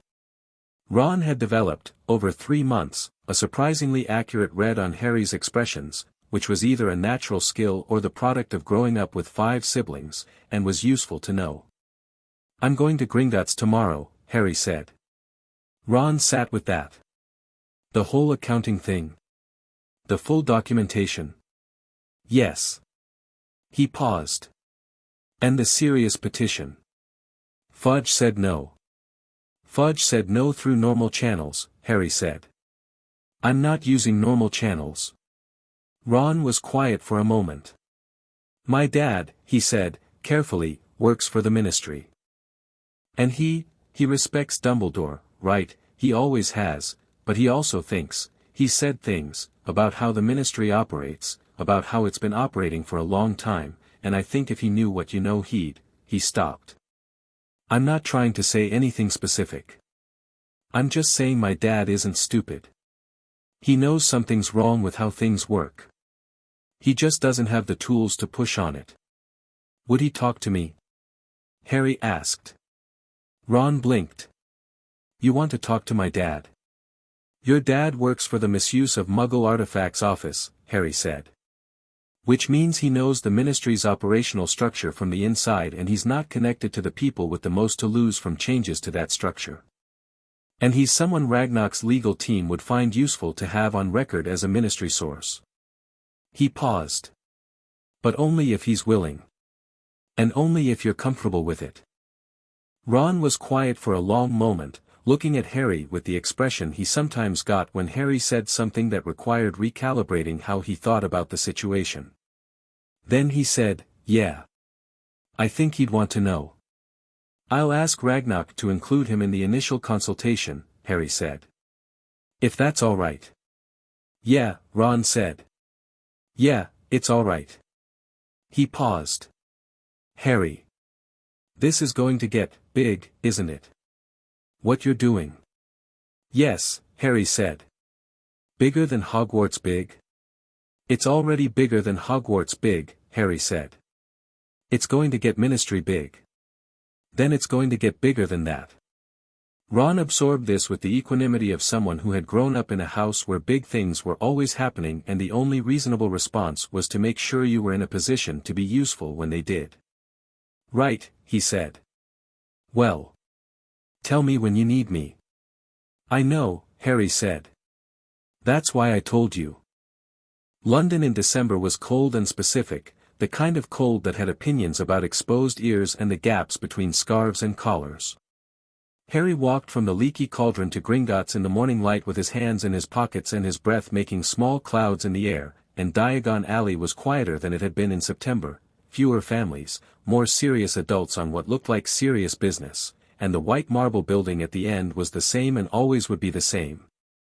Ragnarok met him at the private entrance on the east side of the building, the one that Harry now knew was the entrance to the director's level.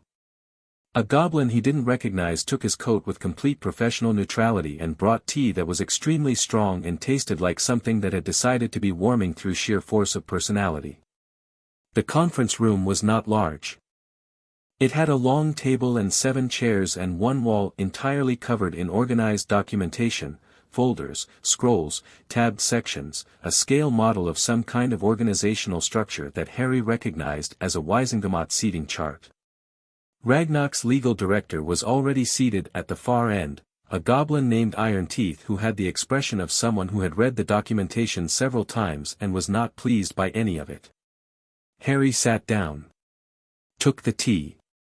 Said, "Walk me through it." Iron Teeth walked him through it. It took 3 hours. Harry did not interrupt often. He asked precise questions when something needed clarification, and he asked them in the specific way that made it clear he'd understood everything up to the question and needed only the one specific gap filled.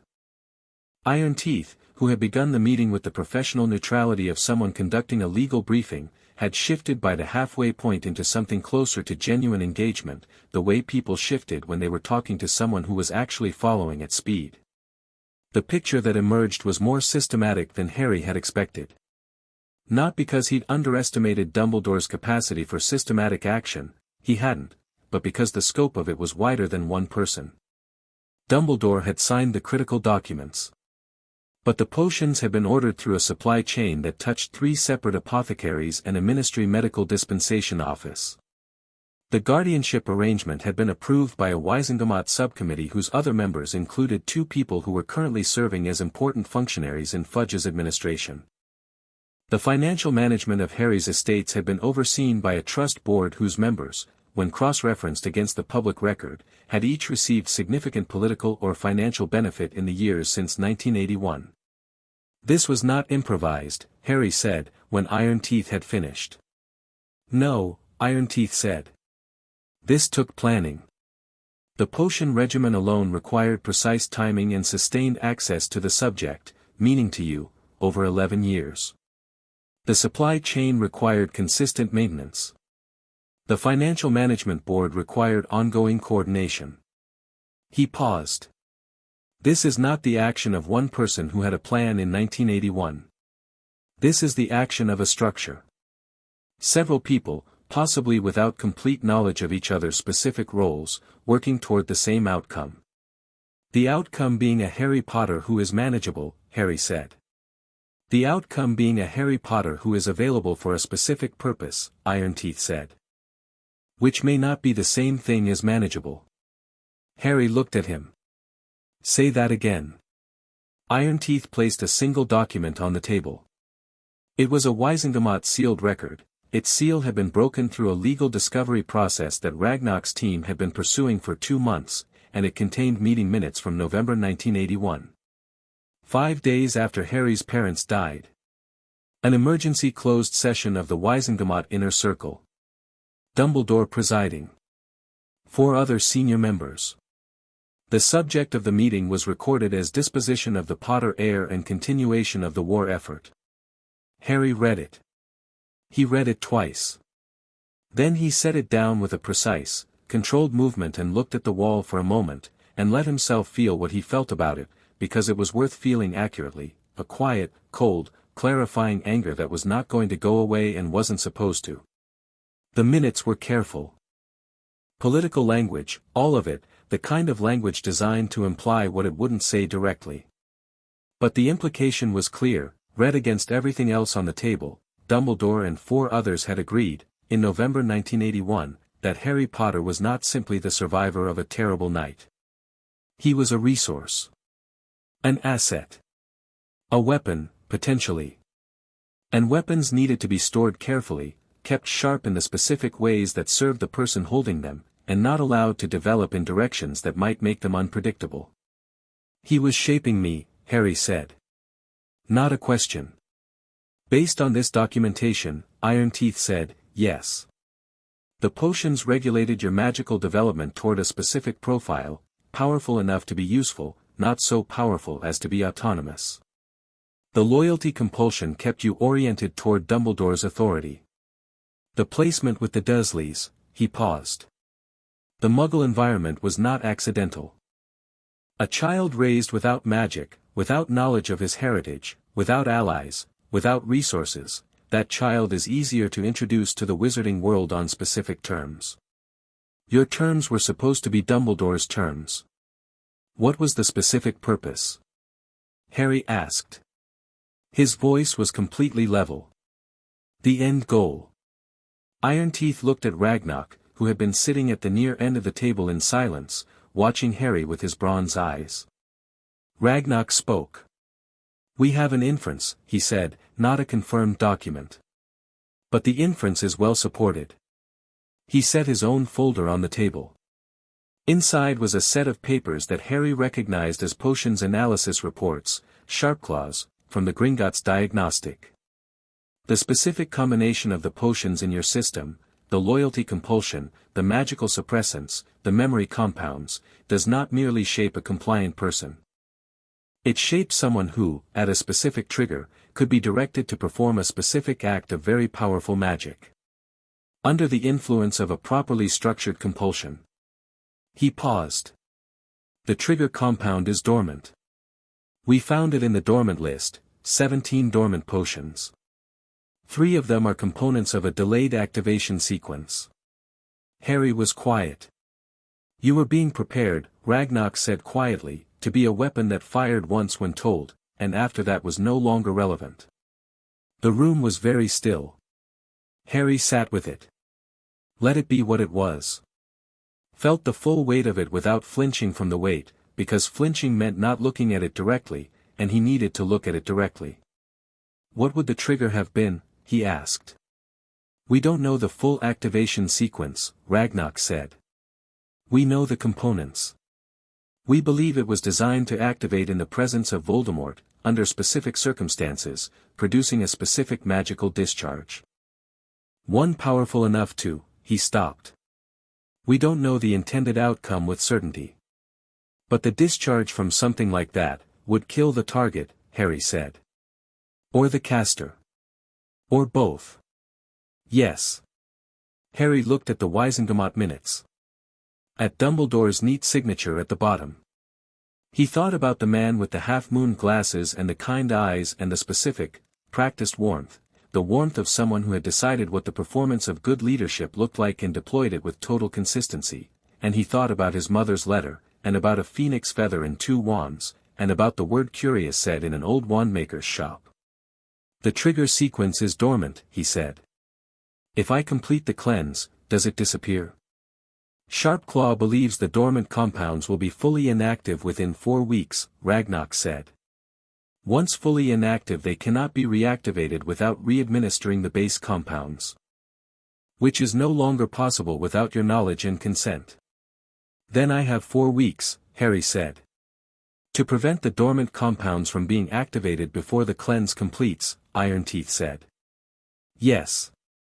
Does Dumbledore know the cleanse is happening? Ragnarok looked at him steadily. We have been careful. But the Gringotts account activity, the legal proceedings, the Wizengamot petition, a sufficiently attentive person would infer that you have had the inheritance test and that it produced significant results. He knows something is happening, Harry said. He just doesn't know how much I know. Correct. Harry stood up and walked to the wall with the organizational chart. He looked at the Wizengamot structure for a long moment, the seats, the voting blocks, the relationships between the ancient houses. He'd been reading about this for 2 months, and Flitwick had supplemented his reading with the historical context that you couldn't get from dry documents, and he had a picture now of how the institution worked and more importantly how it could be moved. I want to claim my seats at the December emergency session, he said. Full formal claim. All active houses. On the record. That will require your physical presence before the full chamber, Ironteeth said. I know.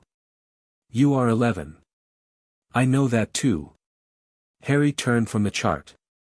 What are the legal grounds for an 11-year-old to claim Wizengamot seats?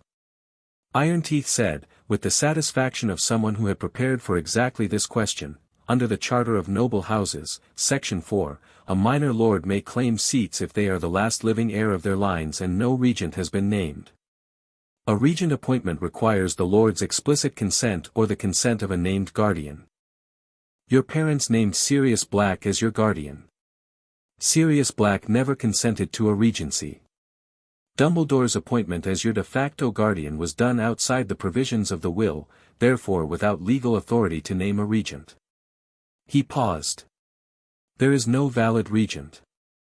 You are the last living heir of 15 houses. You may claim. And the emergency session provision?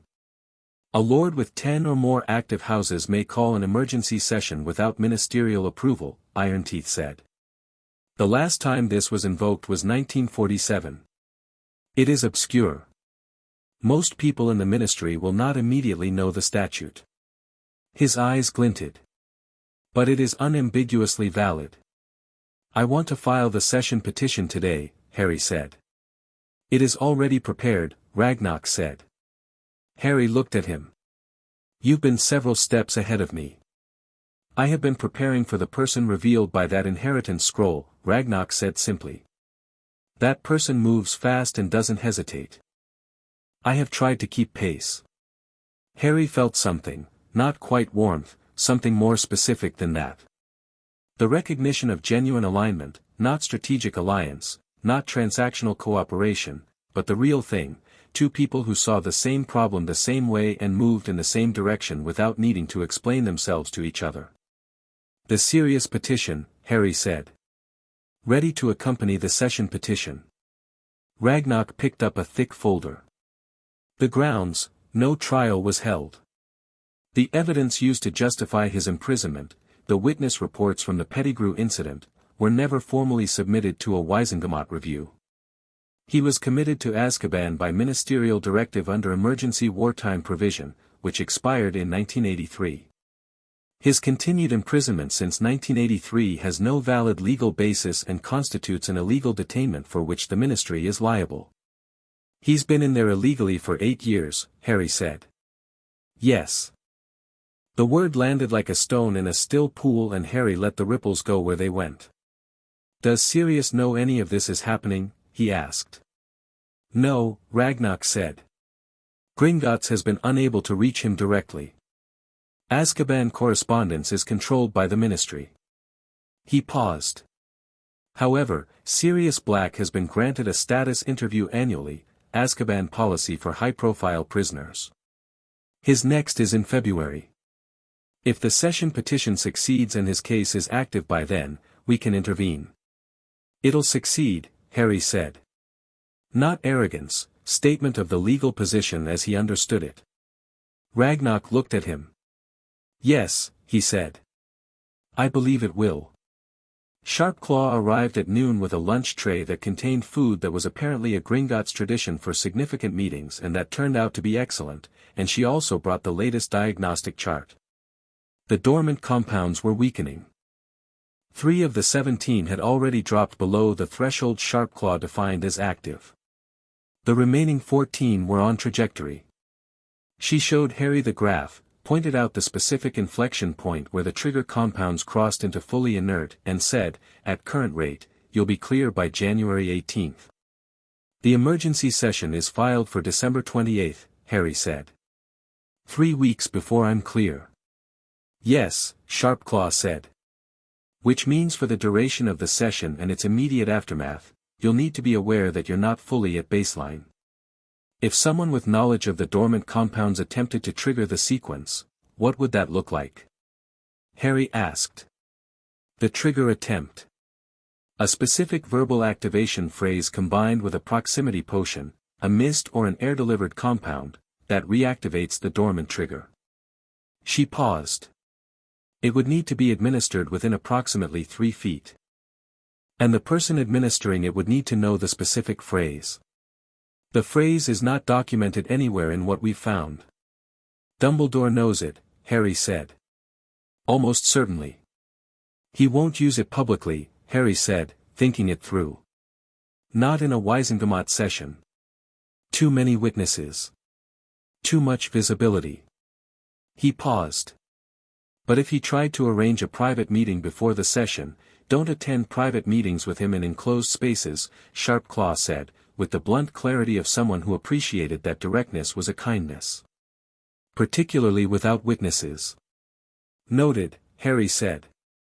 He appreciated Sharpclaw enormously. After the 18th, she said, the trigger is gone. Whatever he planned, whatever the whole construction was designed to produce, it can't produce that anymore. She paused. You'll just be yourself. That's what I'm most looking forward to, Harry said. She looked at him with the expression she'd had in the inheritance chamber, that small near approval. You're going to be fine, she said. It wasn't comfort, she wasn't the comforting type. It was assessment. Clinical, well-grounded, genuine. I know, he said. He spent the afternoon with iron teeth, working through the procedural details of the emergency session. The legal architecture of it was intricate and interesting. Harry had found that legal argument operated like a form of chess, which meant it operated like a form of everything he was good at, and he had specific questions about the order of claims, the documentation requirements, the response protocols when other lords objected. There will be objections, Iron Teeth said. I know. Who specifically? Malfoy will object on procedural grounds, he'll argue the minor claim provision is invalid, which it isn't. Ironteeth's tone was the flat disdain of a legal professional for an argument he considered beneath his time. Not will object on the grounds that the Peveril claim conflicts with his own family's ancient claim to Peveril assets, which it doesn't. The Not claim expired in 1823 when their direct line ended. He paused.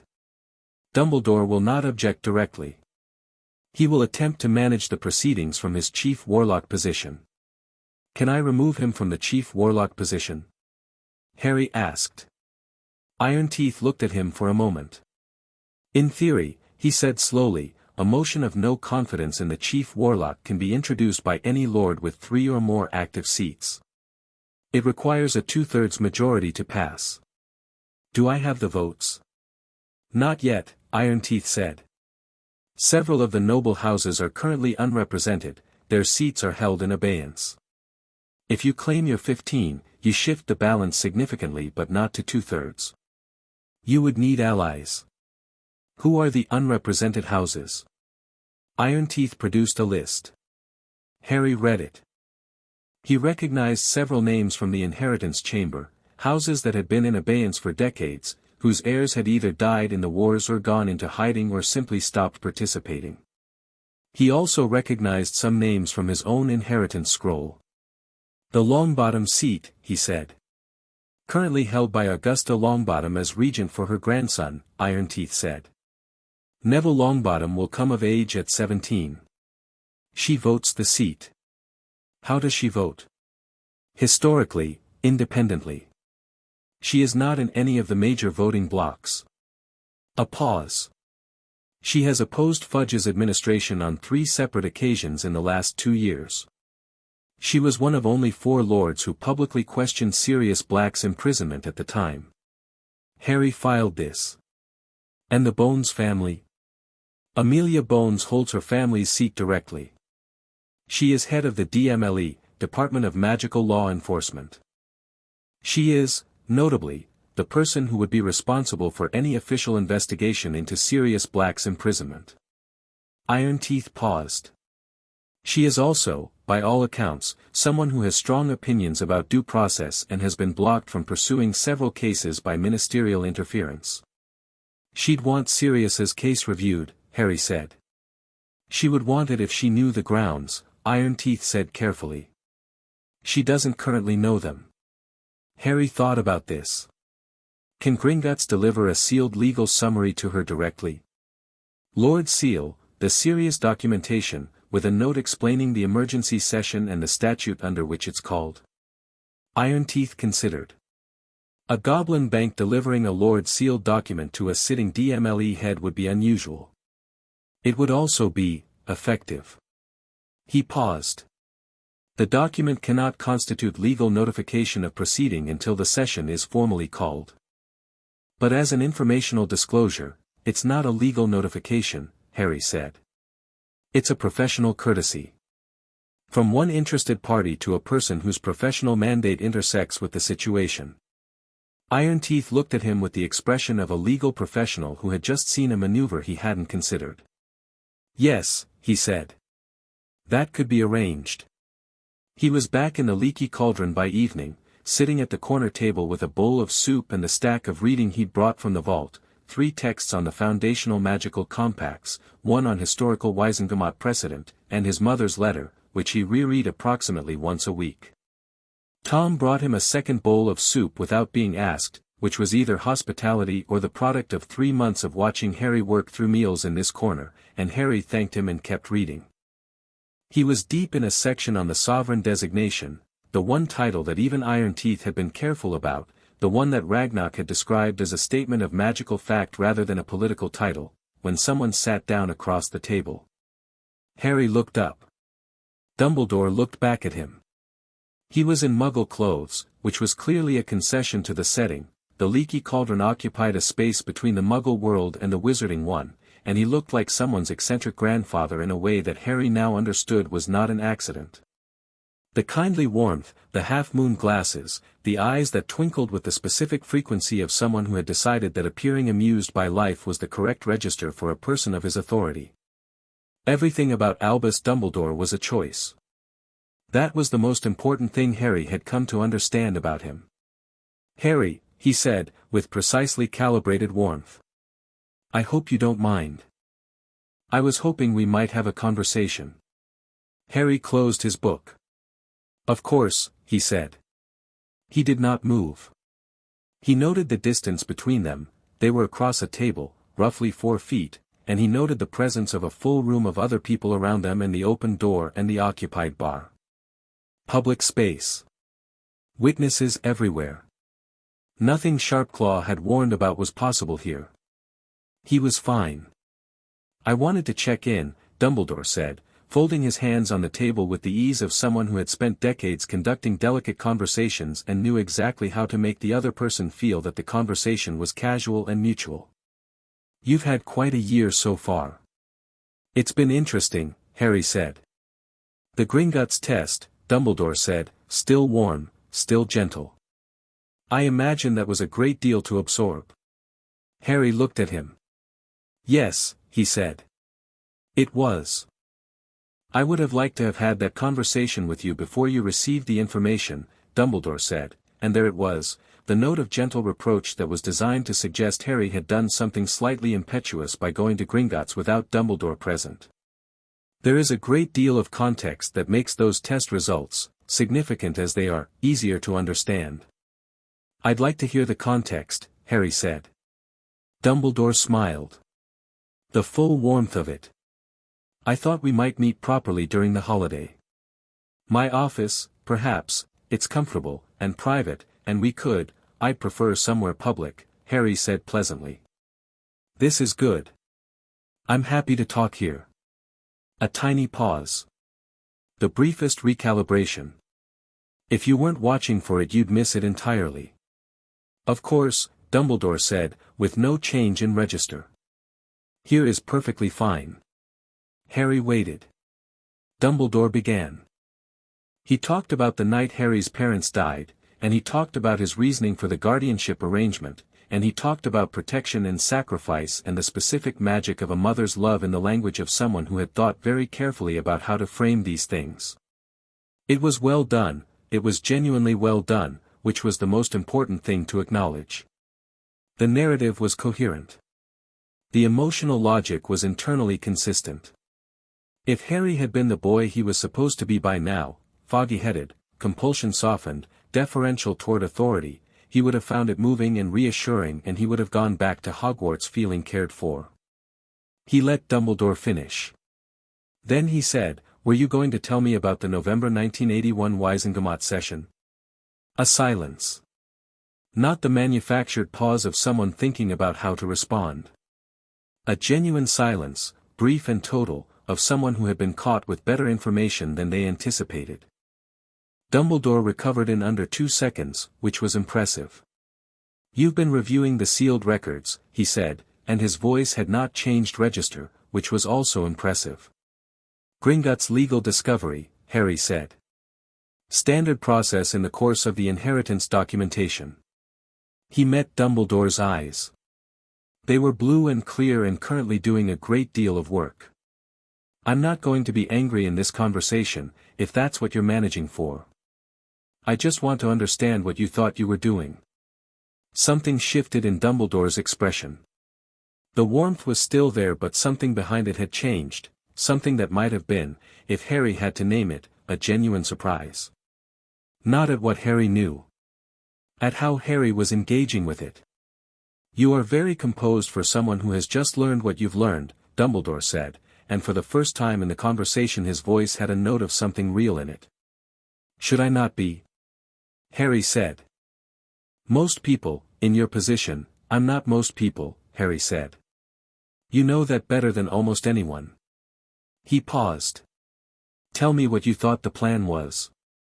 Not the version you tell the Wizengamot. The real one." Dumbledore looked at him for a long moment. The room moved around them, other conversations, glasses, the fire, Tom wiping down the bar, and they sat in the middle of all of it in a stillness of their own. "I believed," Dumbledore said at last, quietly, "that certain things were necessary for the greater good. That specific sacrifices, made by specific people, in a specific order, could bring an end to something catastrophic. I still believe that Tom Riddle must be stopped. I still believe that you are central to how that happens. He paused.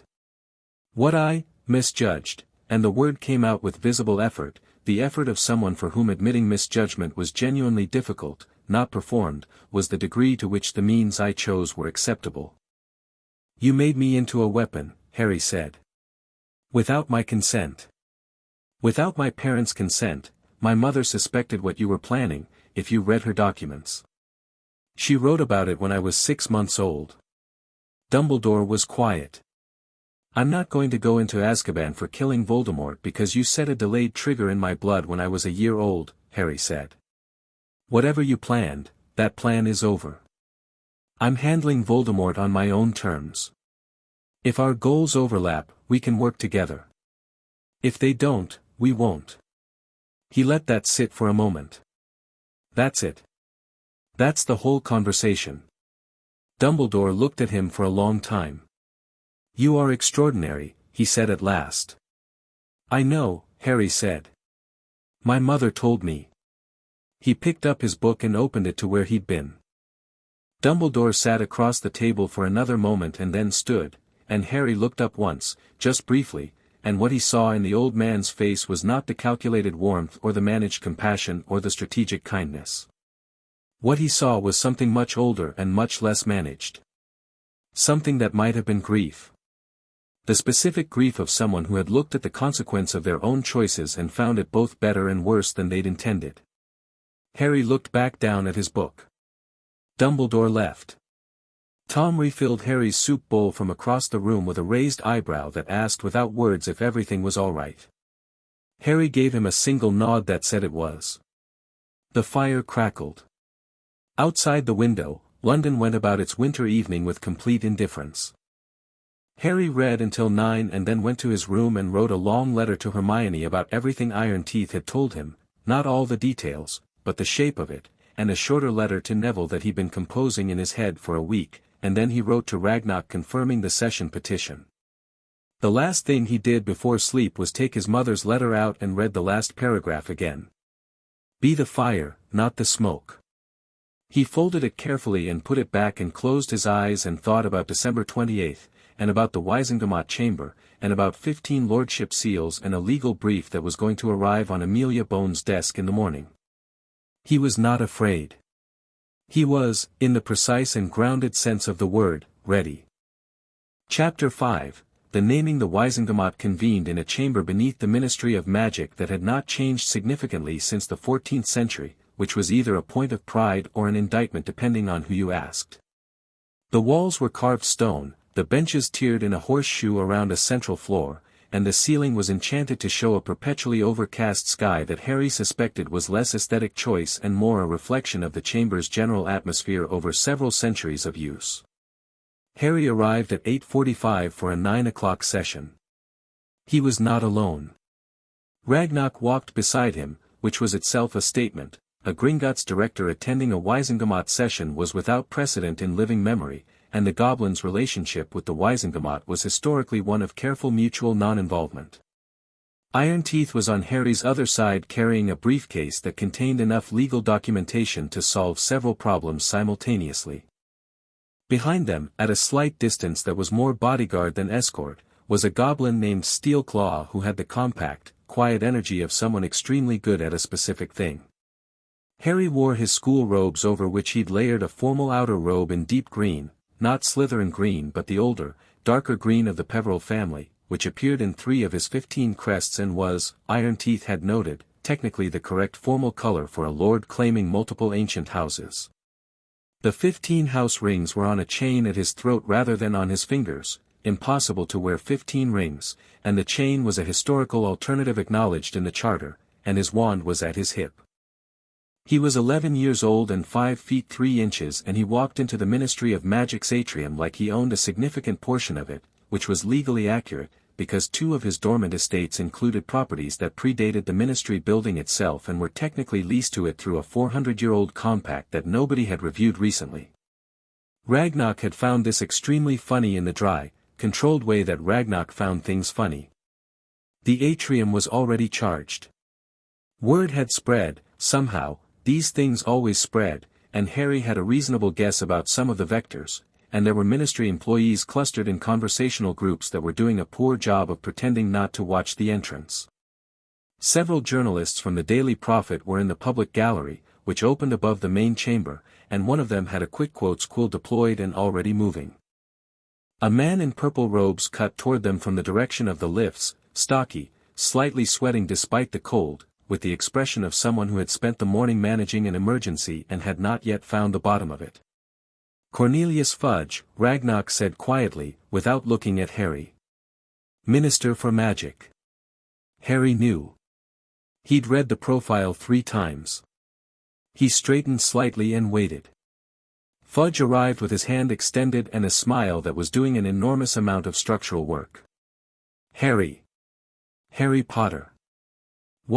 This is quite a morning. I wonder if we couldn't have a word before. I'm afraid we're on a tight schedule, Minister," Ragnock said, with the specific polished regret of someone who was not regretful at all. "Yes, well, the thing is, this emergency session, there are procedures. All procedures have been followed," Ironteeth said, producing a document from his briefcase and offering it with the flat efficiency of someone who had been expecting this exact conversation. The petition was filed under Charter of Noble Houses Section 4, Subprovision 16, on the 21st of December. The mandatory 7-day notice period concluded yesterday. The session is valid. Fudge took the document and looked at it and then looked at Harry and then looked at Ragnock, his smile going through several variations. "Harry, Mr. Potter, surely there's no need to make this a formal, I appreciate your concern, Minister," Harry said. His voice was pleasant and even. "I'm looking forward to the session." He walked past Fudge toward the lifts. He heard Fudge make a sound behind him that was not quite a word. "In the lift," Ragnock said, "he's been on the floor to Dumbledore since 6 this morning." "I know," Harry said. "Dumbledore will be in the chamber." "He'll be in the Chief Warlock's seat," Harry said. "And he won't make a move that looks like a move. He's too good for that." He paused. "That's fine." The lift descended. The chamber was fuller than emergency sessions usually ran, which meant word had spread faster than Harry had anticipated. Approximately 60 of the 200-strong full Wisingamot were present, lords and their proxies and a scattering of senior ministry officials in the observer seats, and the noise of 60 people having 30 simultaneous conversations died progressively as Harry walked down the central aisle toward the petitioner's floor. He felt the attention of the room land on him and he neither shrank from it nor performed for it. He walked at a measured pace and looked at the people he needed to look at. Dumbledore was in the Chief Warlock's chair at the head of the horseshoe, elevated slightly above the rest of the chamber. He watched Harry enter with the expression of someone who had spent the last week deciding what expression to have and had landed on something that was warm and sorrowful and faintly resigned. It was a good expression. Harry met his eyes briefly and nodded and looked away. Lucius Malfoy was in the 4th row on the right side, which Harry identified as the traditional seat of the Malfoy family going back 3 generations. He was in formal robes and his expression was the controlled aristocratic coolness of someone who had done the legal research and found it disturbing and had decided that a performance of certainty was the best available response to uncertainty. He was flanked by Knott and Crabbe Sr., which was useful information about voting blocks. On the left side, 3 rows up, a woman in scarlet robes with a no-nonsense posture and the kind of face that took no pleasure in theatrics. Amelia Bones. She had Harry's Gringotts document in her possession. The Gringotts owl had confirmed delivery 2 days ago, and her expression as she watched Harry was the expression of someone who had read something very carefully and was now seeing the person behind it for the first time. Harry looked at her for 2 seconds longer than everyone else and inclined his head. She returned it, barely, with the gravity of someone taking the gesture seriously. Augusta Longbottom was in the back row on the left. Formidable hat, formidable posture, formidable expression. She was watching Harry with open assessment, which Harry found more honest than most of the other watching happening in the room. Harry took his position on the petitioner's floor and set his briefcase, Iron Teeth's, now carried by Harry for the symbolic value of it, on the table provided, and stood. Dumbledore cleared his throat and called the session to order with the practiced ease of someone who had presided over hundreds of them, and the chamber gradually settled. "This emergency session," Dumbledore said, his voice carrying the warm authority of long practice, "has been called under the Charter of Noble Houses provision by the petitioner, Harry James Potter, who claims inheritance rights to multiple ancient houses. We are here to review and adjudicate those claims." He paused. "Mr. Potter, you may proceed." Harry looked up at him. Then he looked at the chamber. "Before I present the formal claim," Harry said, "I want to acknowledge something. I'm 11 years old. I know that's what most of you are thinking about, and I think you should think about it. Because the fact that a child is standing in this chamber making this claim, rather than having had a properly executed inheritance test at birth and properly administered guardianship throughout his childhood, is not a result of oversight. It's a result of a series of deliberate choices made by specific people. I'm going to present those choices as part of the record." He paused. "Not to embarrass anyone. As context." The room had gone very quiet. "I'll begin with the inheritance claim itself," Harry said, and nodded to Iron Teeth, who opened the briefcase. The formal presentation took 40 minutes. Iron Teeth was extraordinary at this. The legal architecture he'd built was airtight, each piece fitting the next with the precision of something designed to be challenged and found unassailable. The inheritance scroll from Gringotts, certified by Ragnarok's personal seal as director. The bloodline documentation for each of the 15 houses, cross-referenced against the Wisengamot's own registry. The charter provisions under which minor lord claims operated. The absence of a valid regent appointment. The expiry of Dumbledore's guardianship authority. Malfoy objected twice, precisely as Iron Teeth had predicted, and Iron Teeth demolished both objections with specific statute citations and then looked at the chamber with the expression of a man who had more where those came from and would be happy to use them. Not objected about the Peveril claim, and Iron Teeth cited the 1823 expiry of the Not counterclaim and produced the original document and Not sat down.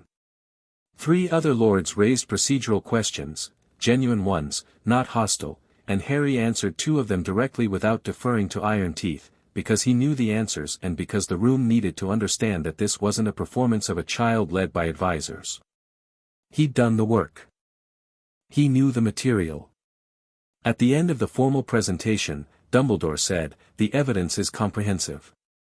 I would move to, before we vote on the claim," Harry said, "I'd like to introduce additional documentation." Dumbledore paused. "That would be unusual procedure at this stage." "Yes," Harry agreed. Section 7 of the Charter allows a petitioner to introduce evidence of circumstances affecting the validity of the claim's delay, specifically, circumstances that prevented the claim from being made at the legally prescribed time. My claim was supposed to be made at birth. It wasn't, because specific decisions were made that prevented it. Those decisions form part of the record. A murmur through the chamber. Dumbledore's expression was perfectly composed. "And what documentation are you introducing?" Harry placed the Wisengamot meeting minutes from November 1981 on the table. He also placed Sharpclaw's diagnostic chart. Then he placed Iron Teeth's 3-page summary of the supply chain for 39 restricted potions administered over 11 years, the Financial Trust Board documentation, and the Gringotts legal analysis of the guardianship arrangement and its deviation from the Potter will. He placed each document with deliberate care and straightened up and looked at the chamber. "All of these documents are available for individual review," he said. "I'm not asking the Wisengamot to make a criminal determination today. That's not what this session is for. I am submitting them as evidence of the circumstances that delayed my claim. For the record." He paused. For everyone's record. The murmur in the chamber had changed register. It was no longer the controlled professional murmur of people having technical opinions. It had the slightly jagged quality of people processing something they'd known was coming and still weren't ready for. Amelia Bones was leaning forward in her seat with the expression of someone for whom the sharp-claw document had just connected to everything else in a way that had significant professional implications. Harry watched her read it and watched the precise moment her expression shifted from assessment to something colder and more focused. Dumbledore said, in a voice that was still measured but had lost some of its warmth, "Harry. I would urge, I'm not asking for your advice right now," Harry said. "Still pleasant. Sir." A sharp inhale from somewhere in the room. Dumbledore looked at him. A long, complicated look that Harry met without flinching. Then Dumbledore said, quietly, "No. I suppose you're not." The vote on the inheritance claim passed 51-9, with Malfoy's bloc voting against and everyone else voting for, which was a more decisive margin than Iron Teeth had projected. Harry registered the 15 houses formally, accepted the acknowledgement of the chamber with a nod that was dignified without being theatrical, and then said, while he still had the floor, "I'd also like to introduce a petition for the review of the imprisonment of Sirius Orain Black." The room erupted. It took Dumbledore 4 minutes to restore order, which was longer than Harry had expected and slightly shorter than he'd hoped. During the 4 minutes he stood on the petitioner's floor with his hands clasped behind his back and his face entirely calm and let the chamber do what it needed to do, because sometimes the most effective thing was simply not to be the chaos. When quiet returned, Lucius Malfoy was on his feet. "The Black case is closed," he said, with the smooth certainty of someone who had strong personal reasons to keep it that way. "Sirius Black was convicted of murdering 13 people, he was never convicted," Harry said. "He was never tried." Silence. "That's not possible," someone said from the middle rows. "He's been in Azkaban for 10 years, Harry said. Under a ministerial emergency detention order issued in November 1981, under wartime provisions that legally expired in August 1983. His detention since 1983 has no valid legal basis." He looked at Malfoy. "Lord Malfoy, I'd be happy to share the documentation with you." Iron Teeth, page 12. Iron Teeth produced page 12. "The absence of a trial is verifiable through the Ministry's own records," Harry continued. "Gringotts has cross-referenced the criminal proceeding registry going back to 1970. There is no entry for a Black, Sirius O, trial. Not in 1981. Not in 1982. Not at any point." He paused. "He was put in Azkaban because the minister at the time signed a piece of paper in the middle of a war and nobody checked whether the war provision expired." Amelia Bones stood up. The room recognized this as significant. Bones standing was not a common event, and when it happened it tended to be because something needed to be said with sufficient weight that standing was the minimum appropriate gesture.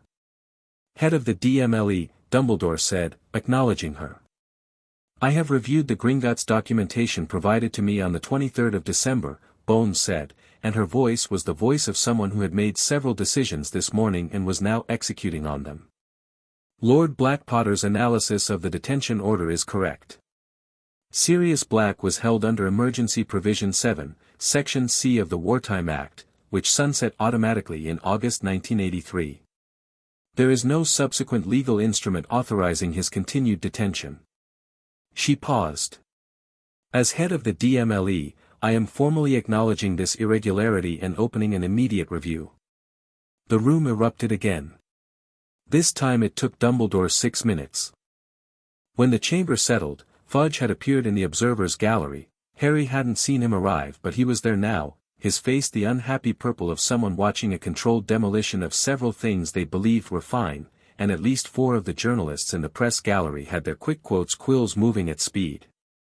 "The Ministry," Fudge said, from his gallery seat, in the tone of someone improvising, "takes the position that the Sirius Black detention is a matter of, Minister," Amelia Bones said, and her voice was the measured tone of someone who had been waiting for the opportunity to say this particular thing for approximately 8 years, "with respect, the DMLE operates independently on matters of legal review. You are an observer in this session, not a participant." A beat. "Quite so," Dumbledore said, which was the thing he could do that nobody else could, say a quiet phrase in a tone that acknowledged the full weight of the moment without pretending to control it. He looked at Harry. Lord Potter Peveril. The session notes will reflect the opening of a formal DMLE review. Is there anything further? Harry looked at the chamber. At Bones, who was already writing something. At Malfoy, whose smooth certainty had developed several hairline fractures. At Augusta Longbottom, who was watching him with the expression of someone who had updated their assessment significantly in the last 90 minutes. At Fudge in the gallery, unhappy and outflanked. At Dumbledore. One more thing, Harry said. He hadn't planned this. Or rather, he'd planned it and then decided to leave it contingent on how the session went, to see if the conditions were right. The conditions were right. The sovereign designation, he said, which appeared on my inheritance scroll and was confirmed by Gringotts director Ragnarok. He turned to Ragnarok, who had been standing at the back of the chamber. Ragnarok walked forward. The chamber watched him with the specific attention of people encountering something outside their experience. Director Ragnarok has agreed to submit the formal goblin recognition of the sovereign designation to this chamber for its record.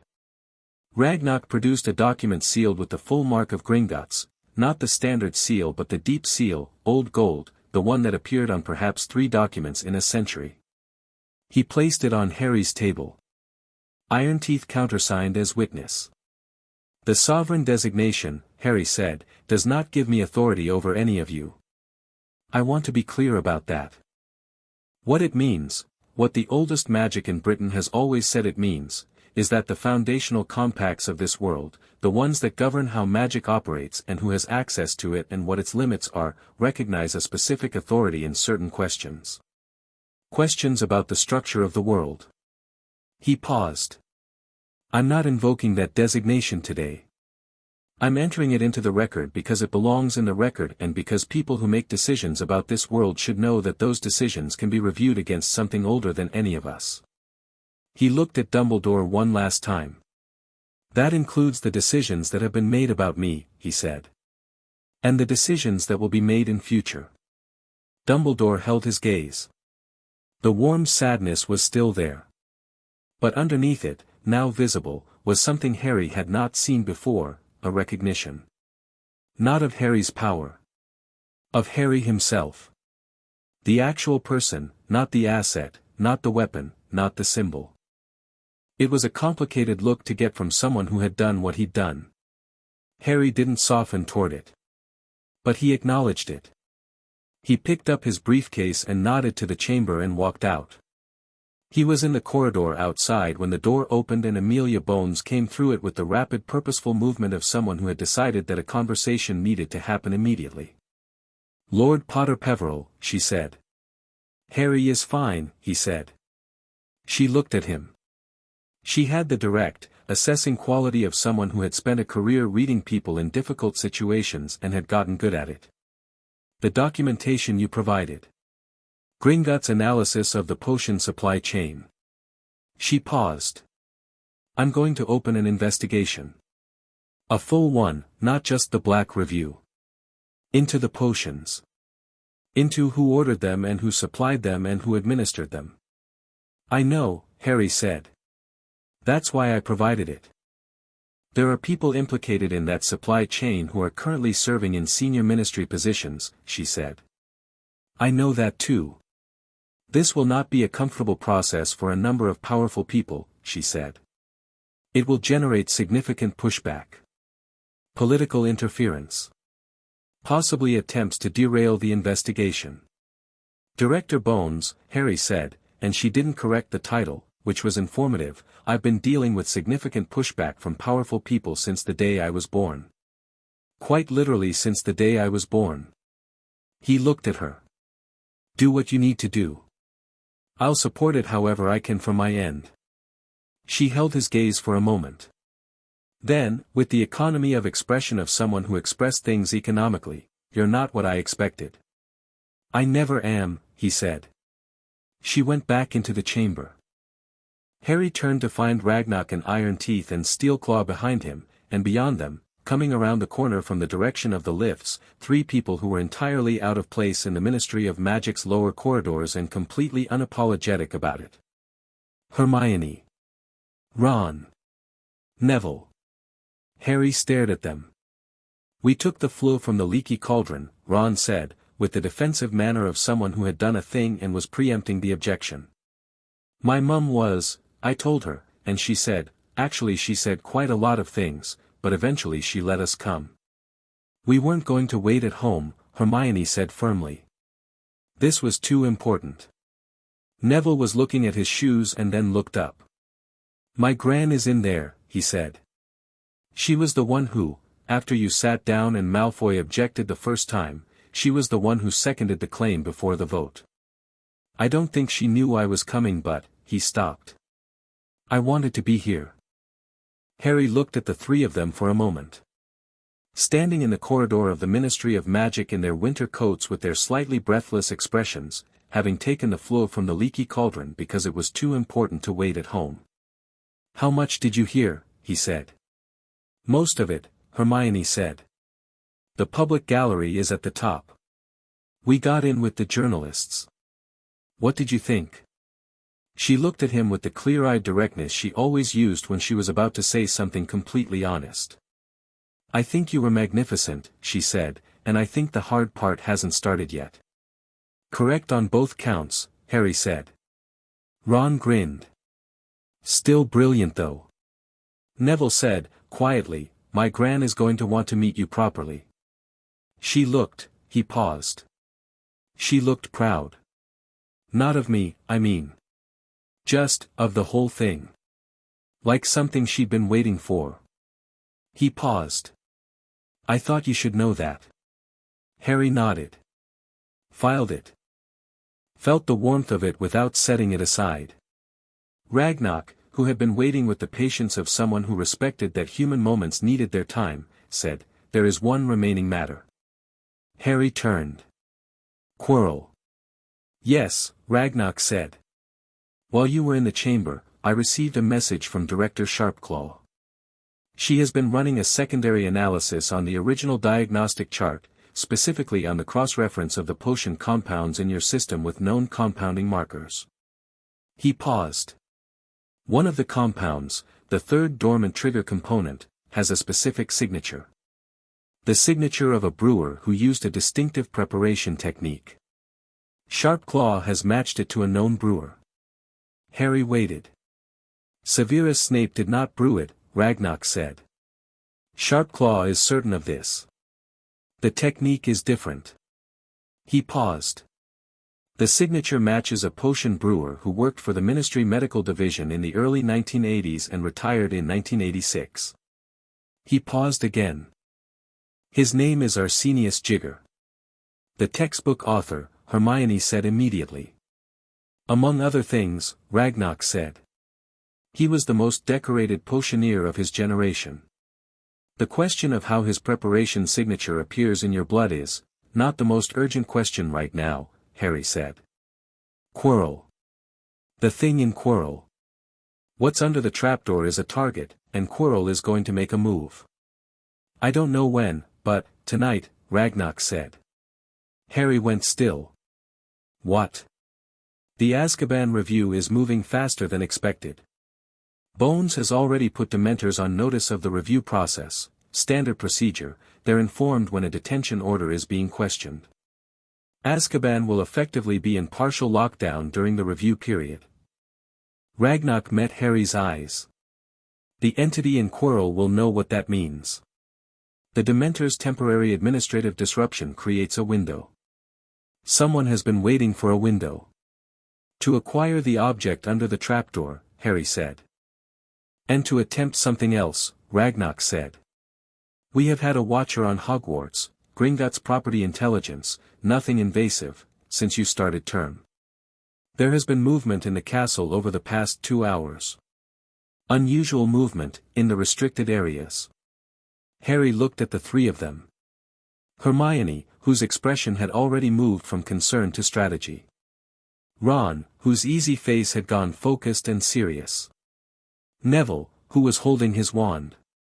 We need to get back to Hogwarts, Harry said. The flu, Ron started. Is being monitored right now, Harry said.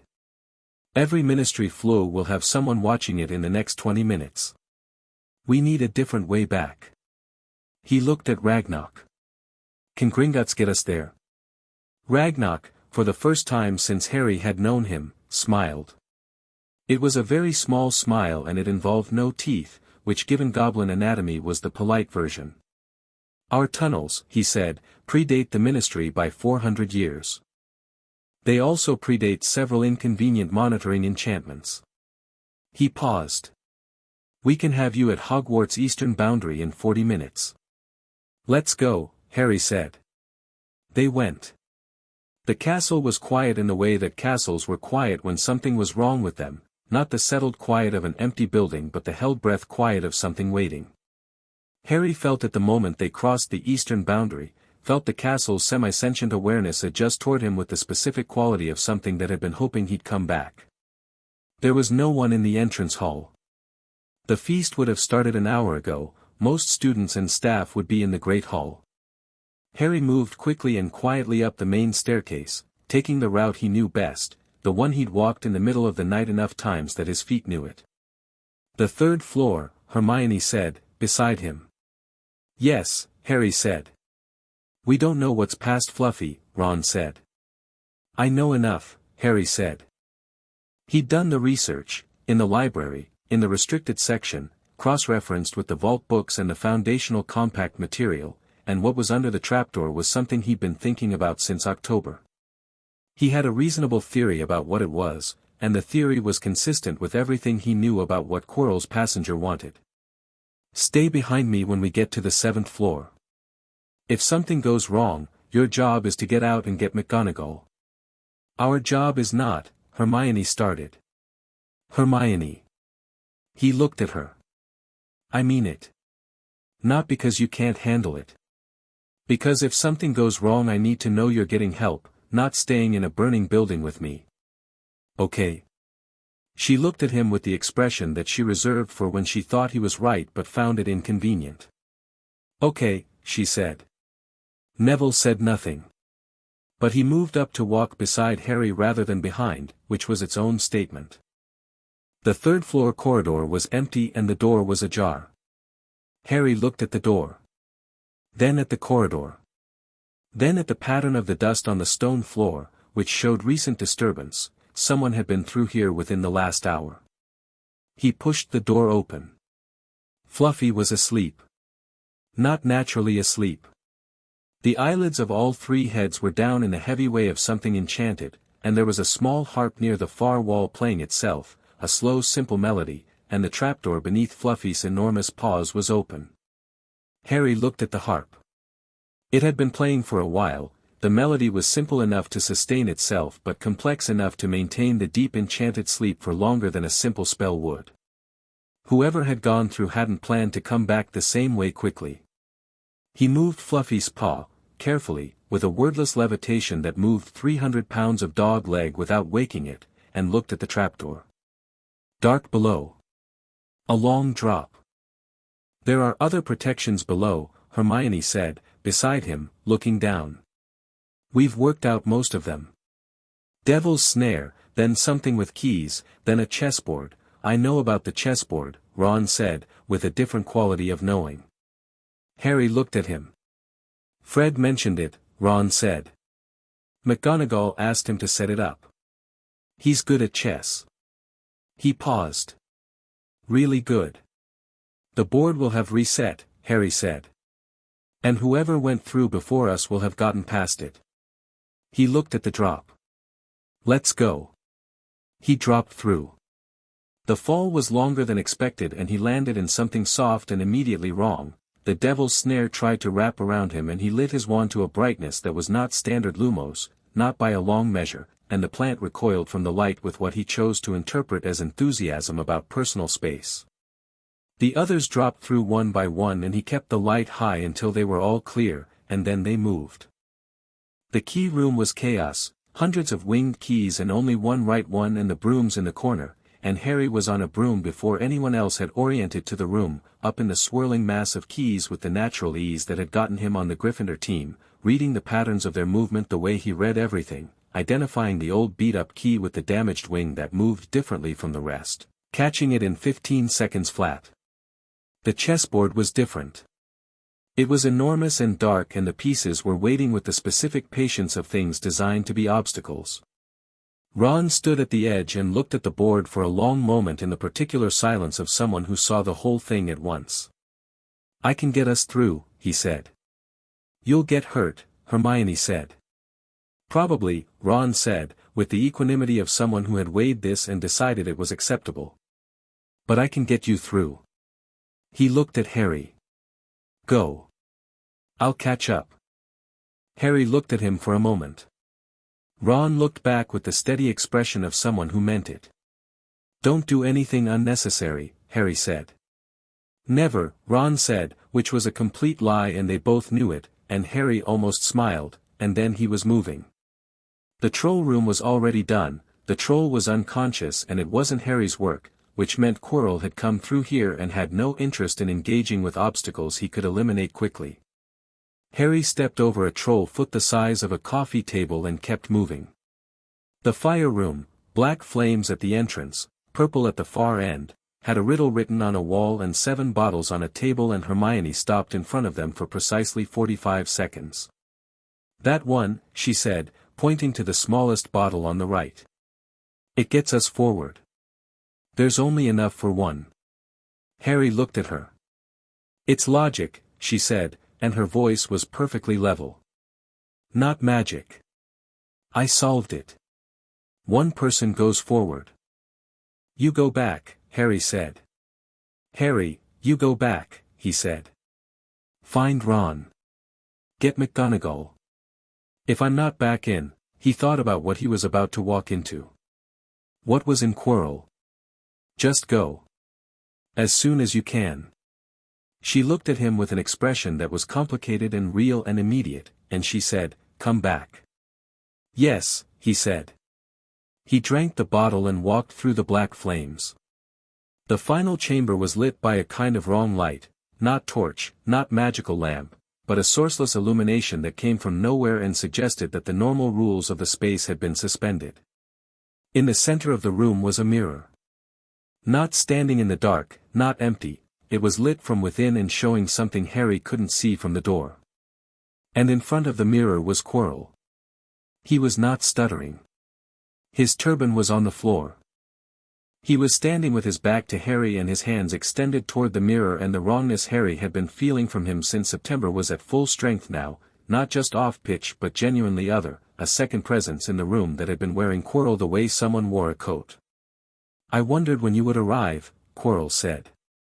His voice was entirely different without the stutter, smoother, colder, younger somehow. "I felt you come through the flames." Harry stopped a few feet inside the entrance. His wand was in his hand. He looked at the mirror. In its surface he could see something, a reflection of himself holding a small red stone, slipping it into his pocket, and the reflection felt like his own intent so clearly that he understood immediately what the mirror did. The stone was already in his pocket. He felt the weight of it. He'd been told about the mirror, not this mirror specifically, but the principles behind desire-based enchantments, and his intent was not to use the stone, which meant he'd received it. He had it. Quirrell didn't. "You know what I am," the thing in Quirrell said. "Yes," Harry said. "And you're not afraid." "No," Harry said. Quirrell turned around. His face was changed, the nervous quality entirely gone, replaced by something ancient and cold and intelligent in the specific way that brilliant cruelty was intelligent. His eyes were Quirrell's eyes, but the thing looking through them was not Quirrell. "Harry Potter," the voice said, and this was the real voice now, Voldemort's voice, the one that had been in this room and in a first-year professor for months, stripped of performance. "I owe you something of an introduction." "Tom Riddle," Harry said. A pause. The cold eyes narrowed slightly. "That name is your name," Harry said. "Tom Marvolo Riddle." Born the 31st of December, 1926. Slytherin, Hogwarts class of 1944. Top of your year.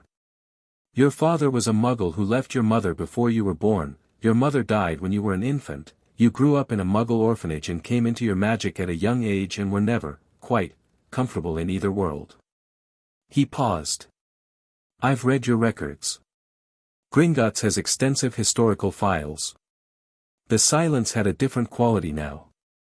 You've been busy, Voldemort said. Yes, Harry said. The stone's in my pocket, by the way. You're not going to get it tonight. Voldemort looked at him with the cold intelligent gaze of something that was recalibrating.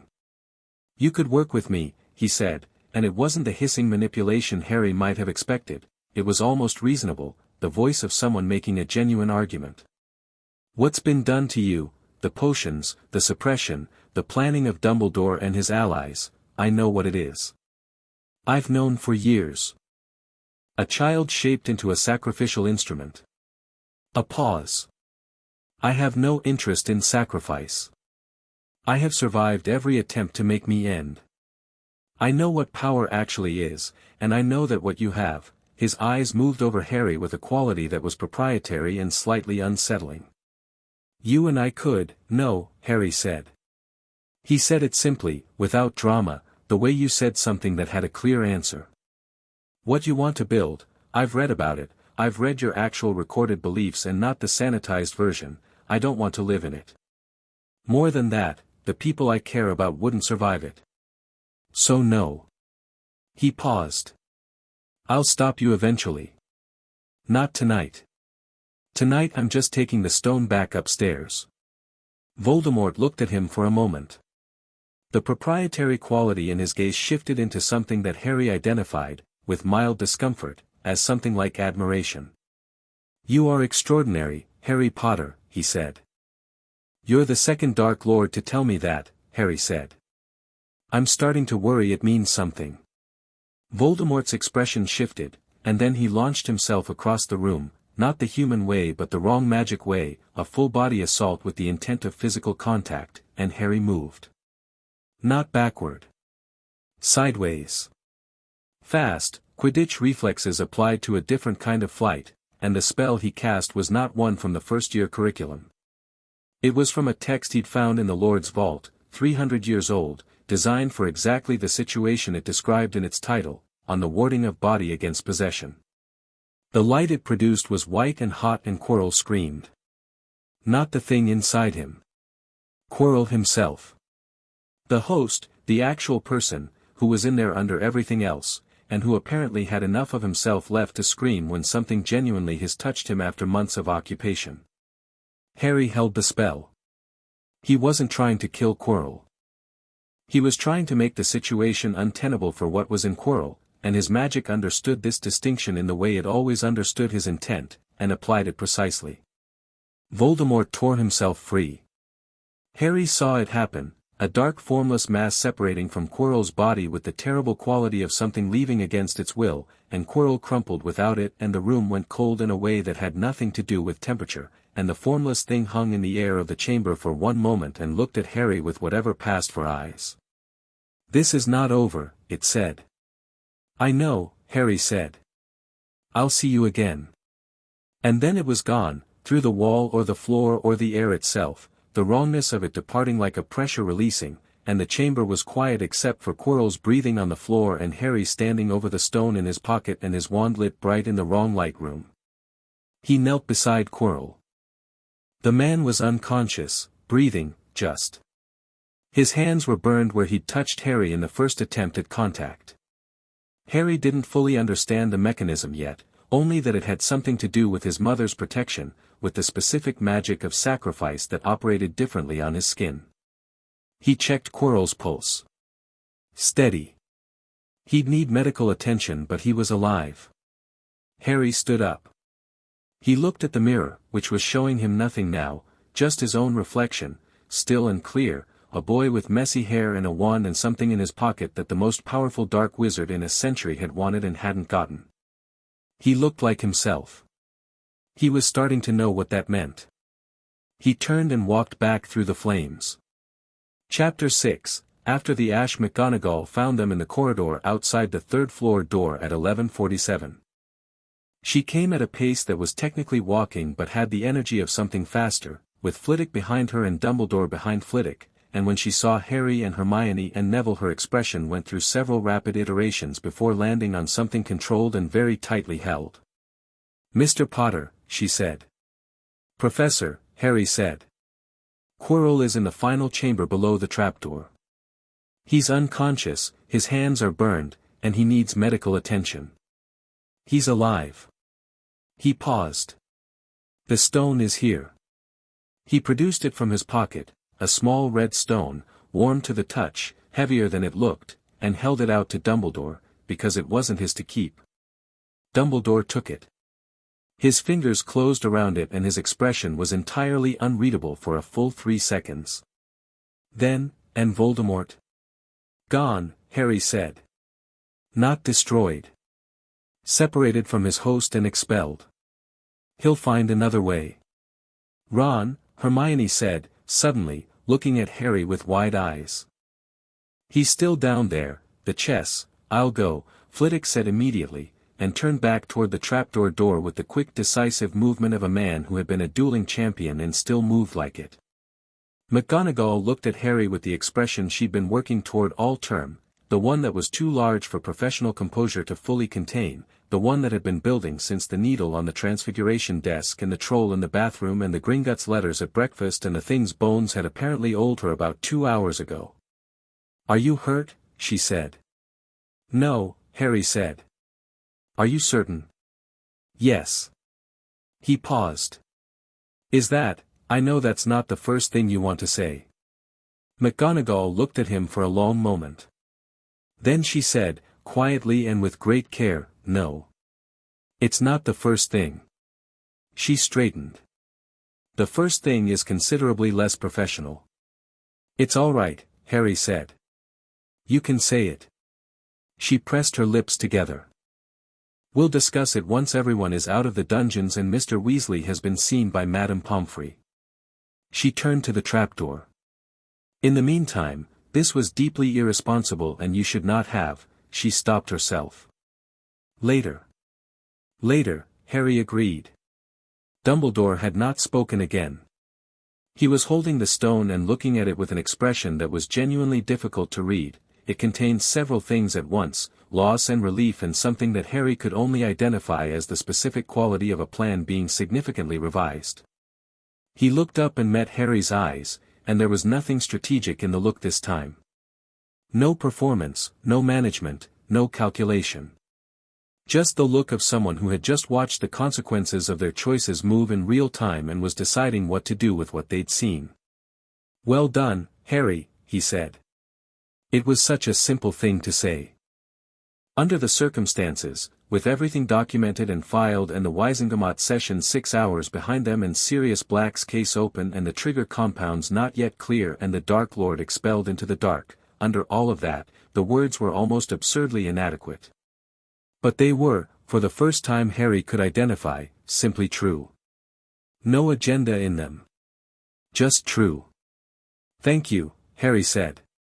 Then Flitwick came back up through the trapdoor with Ron on his back, Ron whose right arm was at an angle it wasn't supposed to be and whose face was white but whose expression was entirely, defiantly satisfied with itself. "The night," Ron said, from Flitwick's back, to no one in particular. "I sacrificed the night." Brilliant move. Hermione made a sound that was partly relief and partly outrage and put her hand over her mouth. Neville said, very quietly, "We need to play chess more." Madame Pomfrey descended on them with the focused efficiency of a medical professional confronting several simultaneous violations of personal safety she had explicitly recommended against.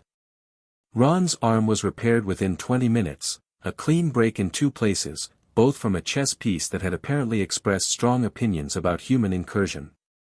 Hermione had a minor concussion from a root she'd taken to the head in the Devil's Snare, which she'd neglected to mention. Neville, who had come through most of it unscathed physically, had a very slight magical exhaustion that Pomfrey attributed to stress response. Harry sat on a bed at the end of the row and let Pomfrey run her diagnostic without comment. She did a standard scan first. Then she slowed down and did it again, and her expression shifted. "Your dormant compounds," she said, quietly. She had the full Gringotts report. Bones had apparently moved faster than anyone expected, and the DMLE's medical division had been notified as part of the review, which meant Pomfrey had received an official copy this morning. 4 more have crossed into inert status. She checked her chart. "You're ahead of Sharpclaw's projected timeline." "Tonight probably helped," Harry said.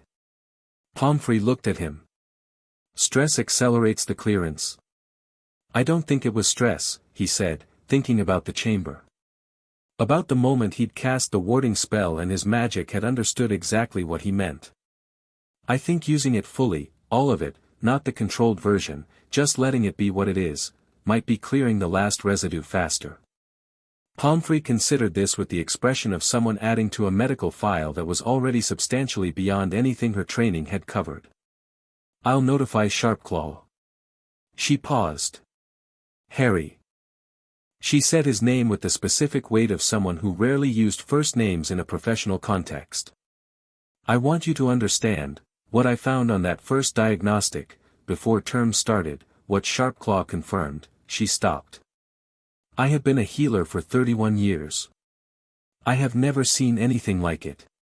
"What was done to you?" "The range of it. The duration." "I know," he said.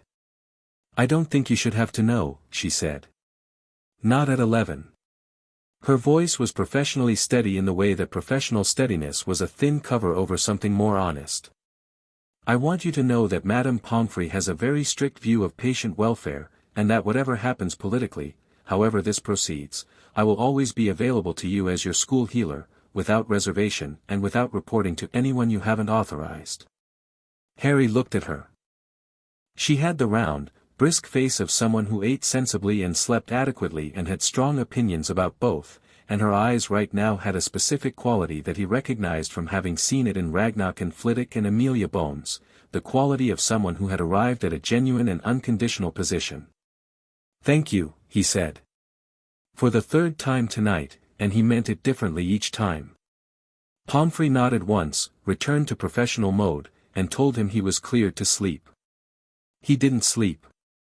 He sat by the hospital wing window while the others slept around him, Ron's breathing deep and regular, Hermione's slightly uneven from the concussion medication, Neville curled on his side in the way of someone genuinely exhausted, and he watched the castle grounds in the dark below. The grounds were quiet. The forbidden forest was a black mass against the darker sky, and the lake caught the moonlight in small irregular pieces, and somewhere out there Hagrid's hut had a faint orange light in the window that meant Hagrid was awake and probably upset and almost certainly making tea as a response to being upset.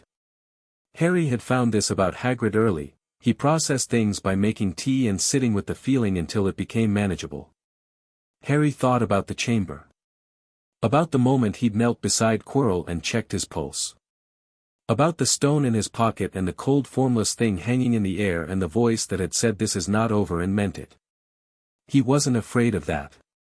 He was clear-eyed about it. Voldemort was going to come back in some form, was going to keep coming back, because that was the nature of someone who had done what Riddle had done to himself to avoid dying. You couldn't simply expel something like that. You could delay it. You could make it harder.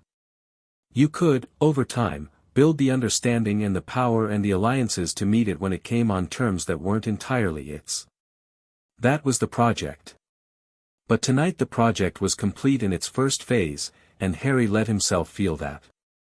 Not triumphant, he wasn't inclined to triumphant, it seemed like a thing that invited the universe to prove you wrong, but satisfied. The specific satisfaction of someone who had done what they set out to do, made the decisions they needed to make, and found at the end that the decisions had been right. He took his mother's letter out. He'd been carrying it since Gringotts, close, the inside pocket. He'd read it a dozen times. He could have quoted it from memory. He read it again.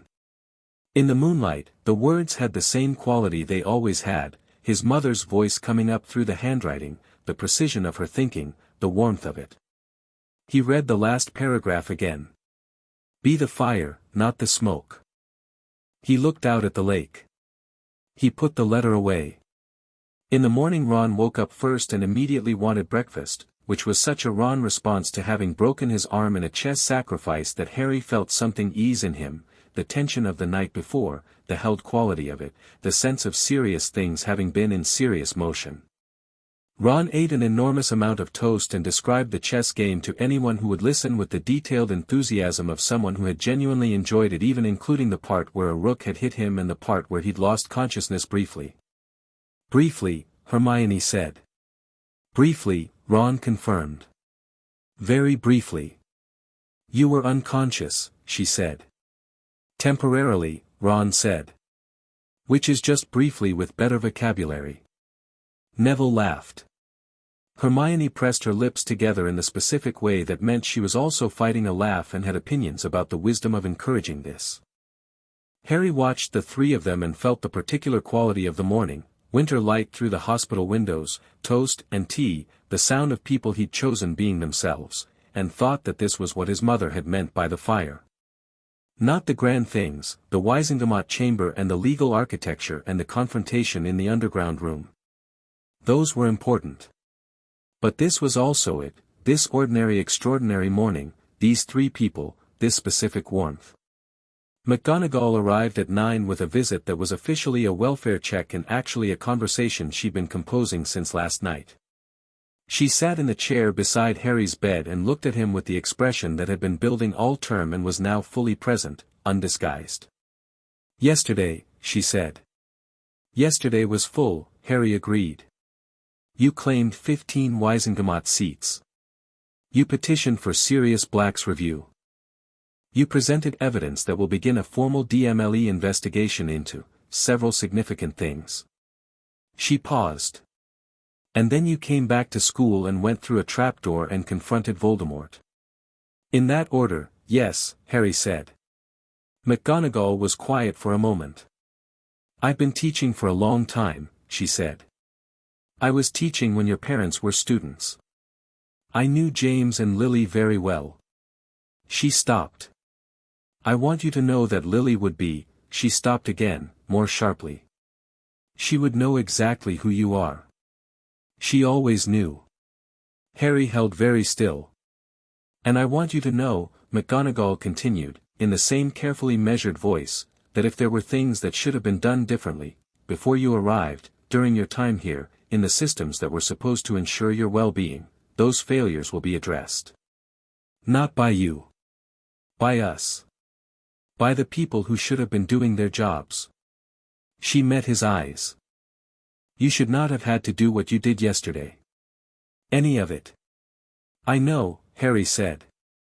But I'm glad I did it. Yes, she said. I know. She straightened. 500 points to Gryffindor. Ron made a sound from across the room.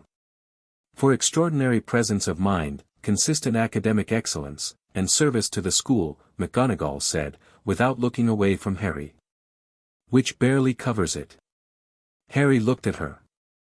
Thank you, Professor.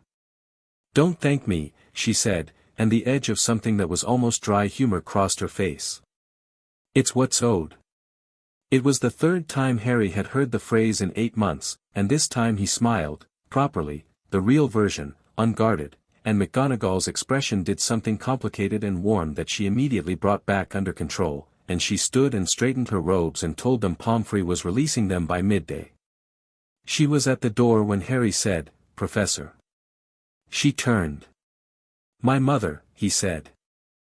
You said you knew her. If there are things you remember, at some point, he stopped. I don't have very much. McGonagall looked at him across the room. The winter light caught the severity of her face, and underneath the severity was something much older and much softer, and she said, I'll tell you everything I know. When you want. As much as you want. She paused. She was remarkable, Harry. In ways that will become very familiar to you as you continue to be yourself. She left. Harry looked at the ceiling. Felt the fullness of that. Let it be full. Dumbledore came in the evening, after dinner, when the others were back in Gryffindor Tower and Harry had asked to stay in the hospital wing for the extra quiet of it. Pomfrey made herself scarce in the way of someone who had received advance notice and had decided to interpret patient privacy broadly.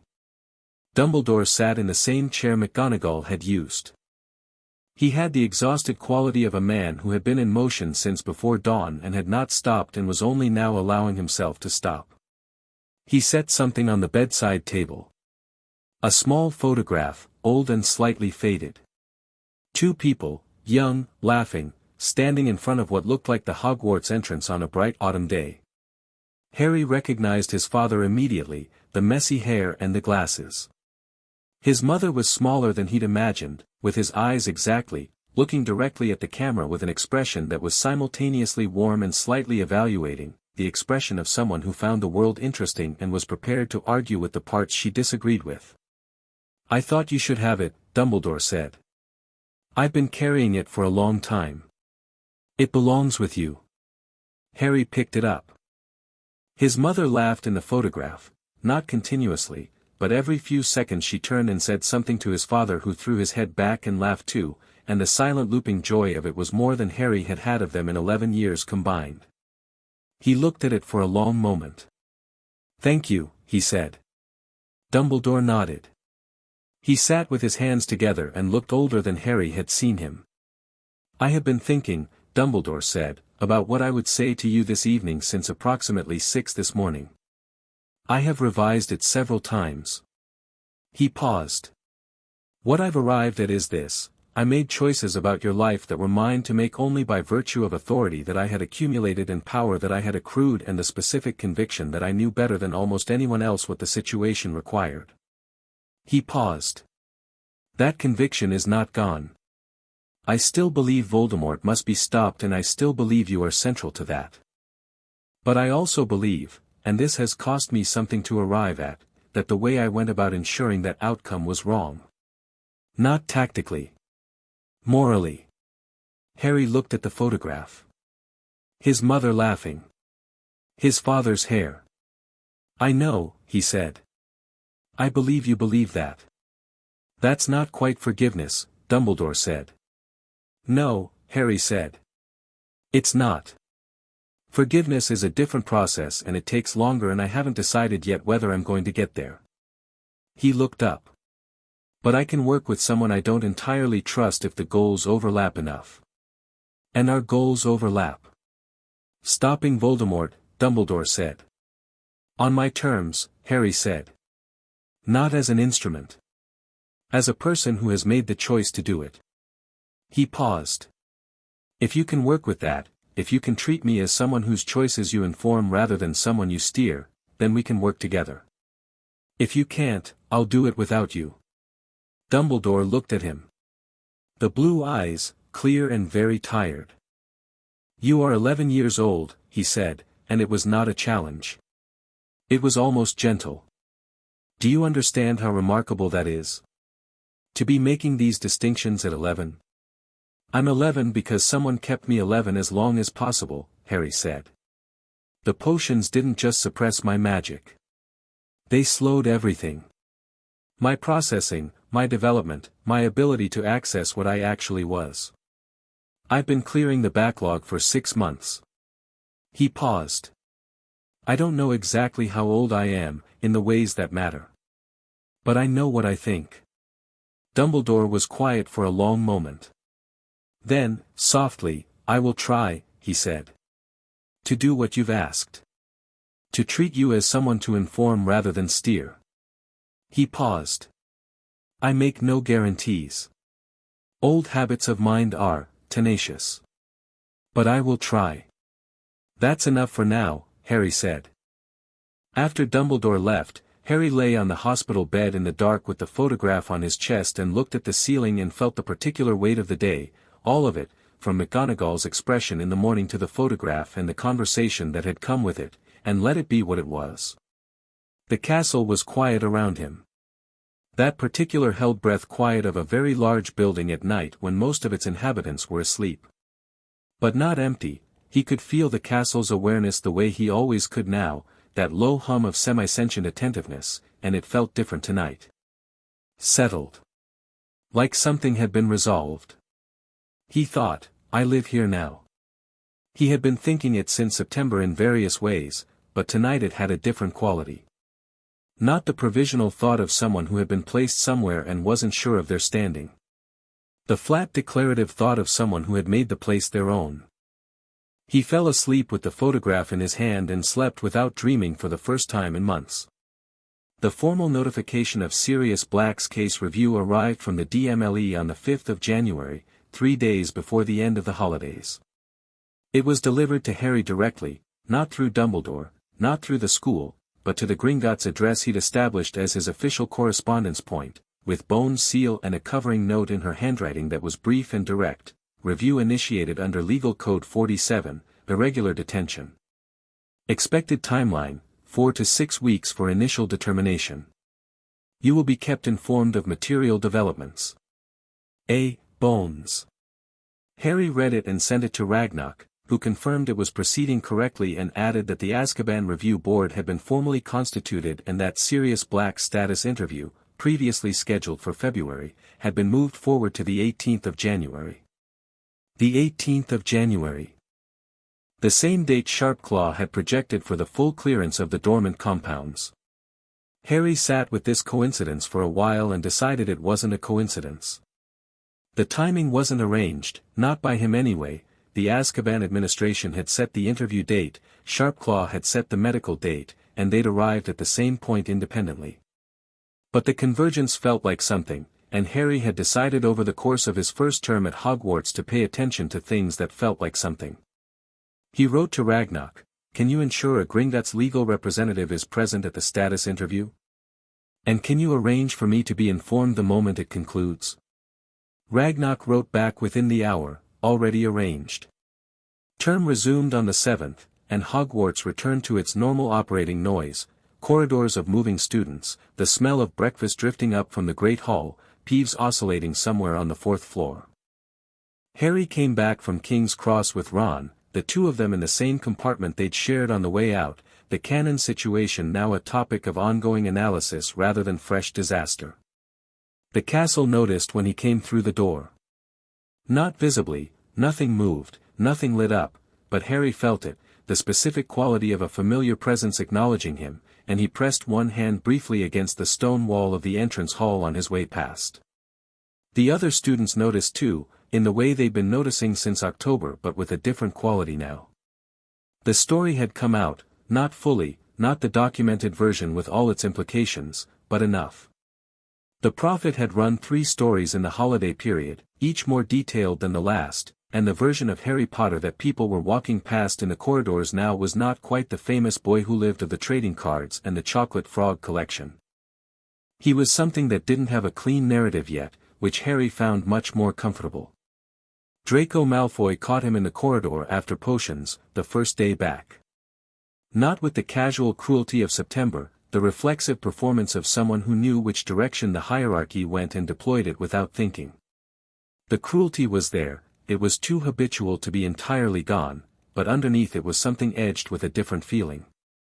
"My father," Malfoy said, "is going to file a counter-petition to the Black Review." "I know," Harry said. "He won't win." Malfoy's jaw tightened.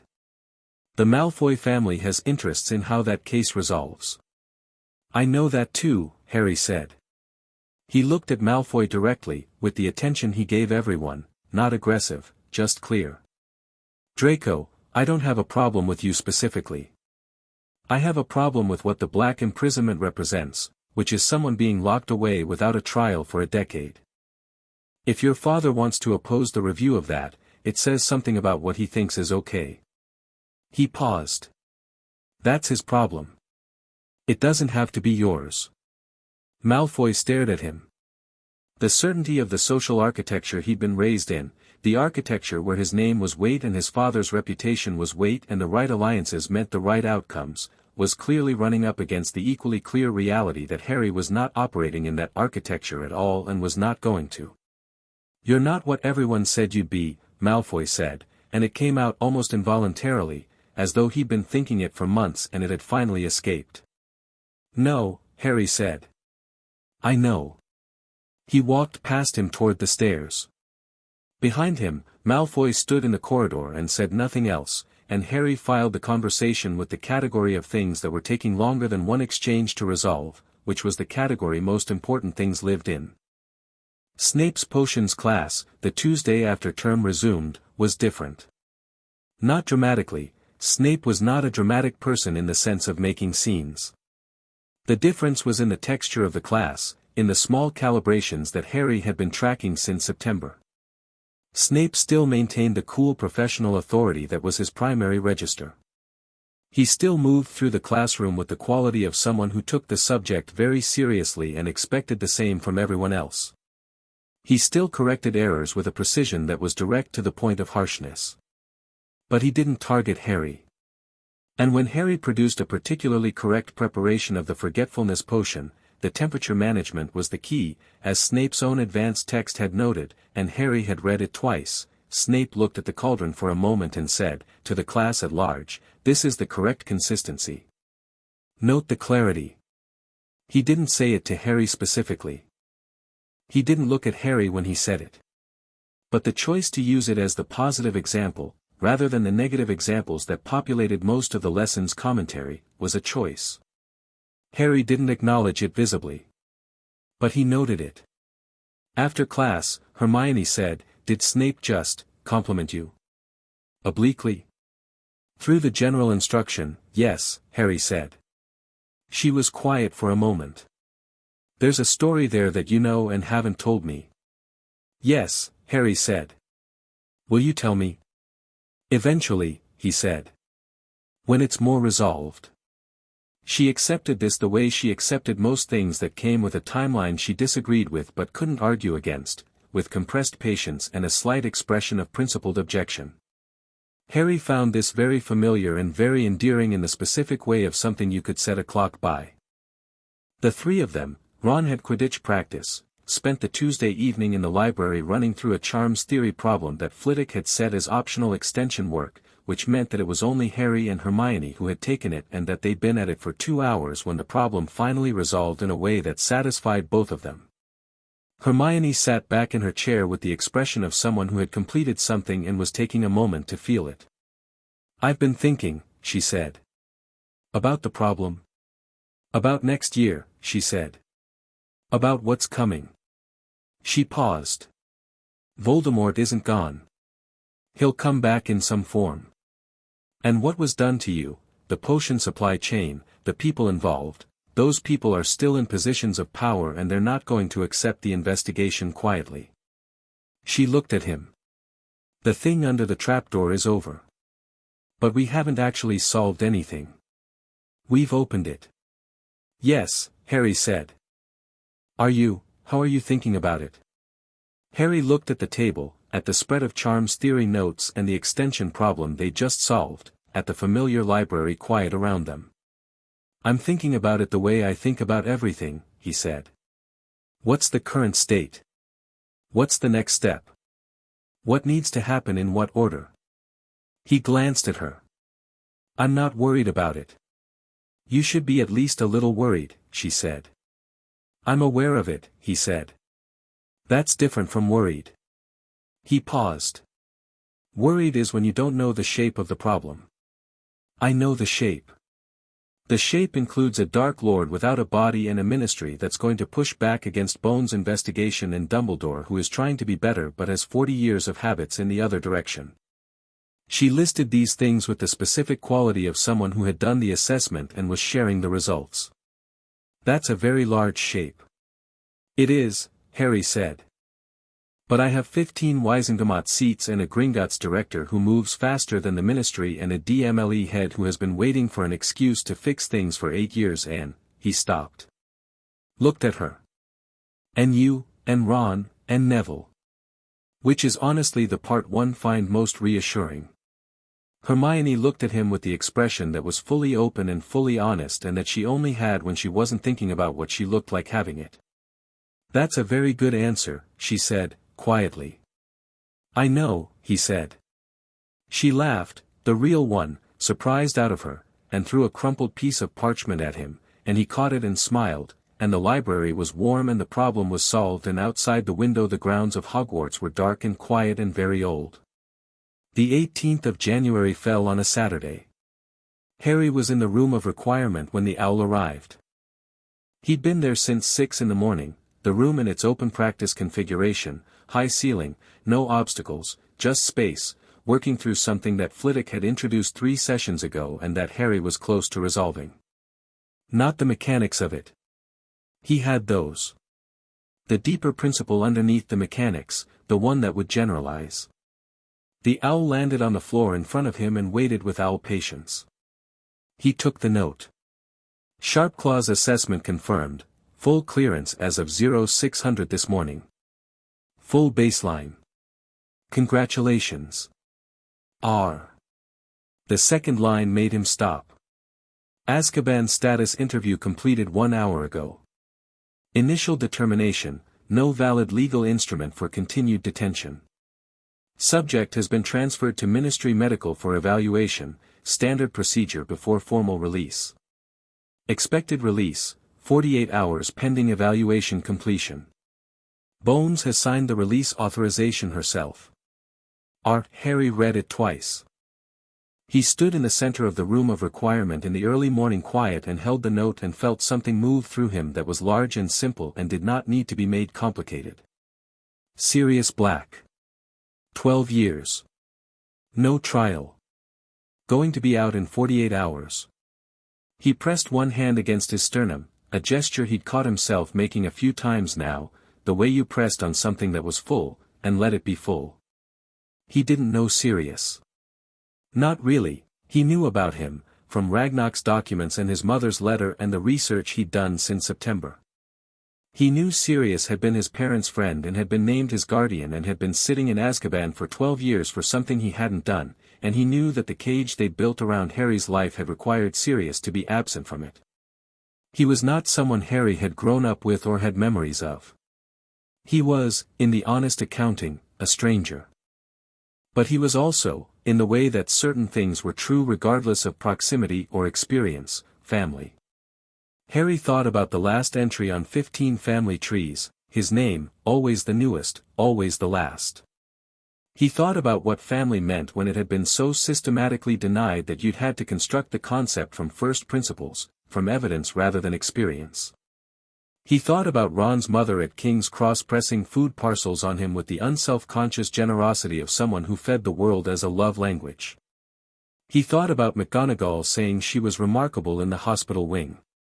He thought about Ragnar's formal bow in the inheritance chamber. He had been accumulating family in the only way available to him, carefully, deliberately, on the evidence of who people actually were rather than who he'd been told they were, and in 48 hours he was going to add someone to that list who had been waiting 12 years on the other side of a wall someone else had built. He folded the note and put it in his pocket. Then he raised his wand and resumed the practice, because the principle was almost there and he wanted to find it this morning, and the quiet and the space and the way the magic moved in him, full and clear and completely his own, made this the right morning for it. He worked for 2 hours. At 8, Flitwick arrived for their session. Harry had forgotten to cancel it, and stopped inside the door and looked at what Harry was doing with an expression of the specific concentrated delight of someone watching something they'd been working toward for months arrive. "You've got it," Flitwick said. "Almost," Harry said. "Come look at this part." He demonstrated the section he was less certain about, and Flitwick was immediately and completely engaged, climbing his stack of books and talking fast in the way he talked when he was excited about something, and for an hour they worked together at the precise edge of what was known and what wasn't, and it was the best kind of work, the kind where neither of them knew the answer at the start. At 9, Flitwick looked at him and said, "I have to ask you something." Harry lowered his wand. "Go ahead." "The principle you're working with," Flitwick said carefully. "The generalized form. I've taught charms for 40 years, Harry. What you're developing, it shouldn't be accessible to someone at your level. The theoretical framework for it isn't covered until 7th year." He paused. "Not because of the complexity. Because the magical control it requires takes years to develop in most people." He looked at him. "You developed it in about 4 months. The suppression, Harry said. The suppression held you at a fraction of your actual level, Flitwick said. What I've been watching this term is, I've been watching you catch up to yourself. But it's not just catching up. You're accelerating. He paused. I want to be very careful about how I say this. I don't want it to become a burden. But I think you need to know, in 40 years of teaching, I have never seen anything like this. Not in technical terms. In every dimension of magical development. Harry looked at him. What are you saying? Flitwick sat on the stack of books and was quiet for a moment. I'm saying that the scope of what you're capable of is going to keep exceeding its own previous boundary. I'm saying that the limits of what I can teach you are closer than I expected them to be when we started. He paused. And I'm saying that the people who decided to suppress that, who built that cage around it for a decade, they must have known. To go to those lengths. They must have known exactly what they were containing. Harry had thought this. He'd been thinking it since the Lord's Vault, since the Inheritance Chamber, since the long nights in the Room of Requirement watching his magic do things that nothing he'd read about first-year magic suggested it should do. I know, he said. The question of what it means, I'm still working that out. The sovereign designation, Flitwick said softly. Yes, Harry said. They were quiet for a moment in the high-ceilinged room, the winter light coming through the window-shaped space that the room had provided because Harry had needed natural light in a room with no windows. Whatever it means, Flitwick said, it's yours. All of it. Not a weapon, not an instrument, yours. He looked at Harry with the clear warm eyes of someone who meant something completely. I'll teach you everything I know. And when I've taught you everything I know, I'll find you people who know more than I do. Thank you, Harry said. Genuinely. I know, Flitwick said, and patted his arm, and hopped off the books and told him to practice the principle 3 more times before lunch. The Quidditch pitch at 4 on a January afternoon was cold in a way that Harry had become extremely comfortable with, the kind of cold that had no opinion about whether you belonged in it.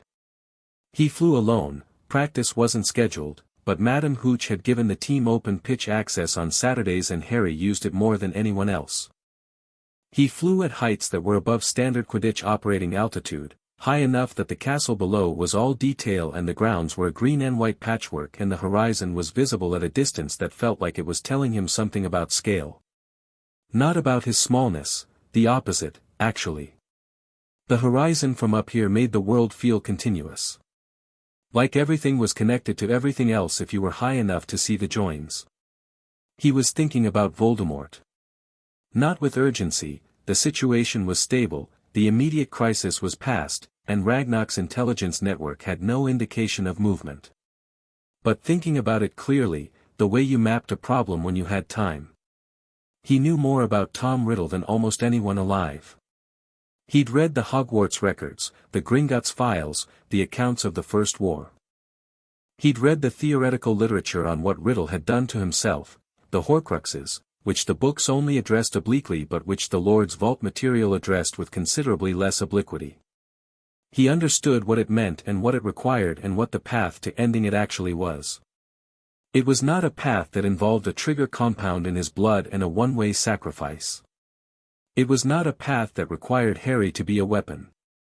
It was a longer, more careful, more deliberate path, and it was going to require specific knowledge and specific allies and specific timing, and Harry was 11 and had significant resources and 5 years before Riddle would be at anything like full strength again, and 5 years was enough time to lay the groundwork if you started now and didn't waste any of it. He had started now. He dove. Hard, the ground coming up fast, the wind past his ears and the grass green and white and then pulling up at the last possible moment and leveling out and landing with the clean precision of someone who trusted their body completely. He stood on the pitch with the broom in his hand and looked at the castle.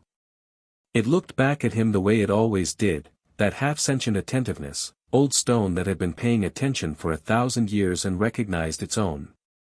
He walked back inside. On the 20th of January, 2 days after Ragnarok's note, Harry received another owl. This one was not Gringotts. It was a large grey bird he'd never seen before, and it arrived at breakfast and set a letter in front of him and then took a piece of his bacon with zero guilt whatsoever and flew back out. The letter had no return seal. The handwriting was unsteady, not from age, Harry thought, from disuse. Or possibly from 12 years of something no one should go through. He opened it. Harry, I'm writing this from a room in St. Mungo's where they've put me for evaluation, which is fine, they're being very decent. Madam Bones came herself to authorize the release papers, which I gather is unusual and which I gather also has something to do with you, though I'm still getting the full picture. I don't know how to write this letter. I've been trying for an hour. I've started 4 versions and scrapped them all. Your mum and dad, I loved them. I want you to know that first. Whatever else I say or don't manage to say, that part is true in the way that not many things have been true for me in a long time. You don't know me. I know that. You were 15 months old the last time I saw you. I don't expect anything from you, I want to say that clearly. I have no idea what you know about me or what you've been told or what you want, and I'm not going to assume any of it. But I wanted you to hear from me directly, not through lawyers or goblins or official processes, that I'm glad you're all right. I've been thinking about that, in Azkaban, for 12 years. Whether you were all right. I wasn't sure I'd ever know. If you want to meet, I'd like that. If you need time, I understand. If you have questions, I'll answer anything. Sirius Harry read it twice.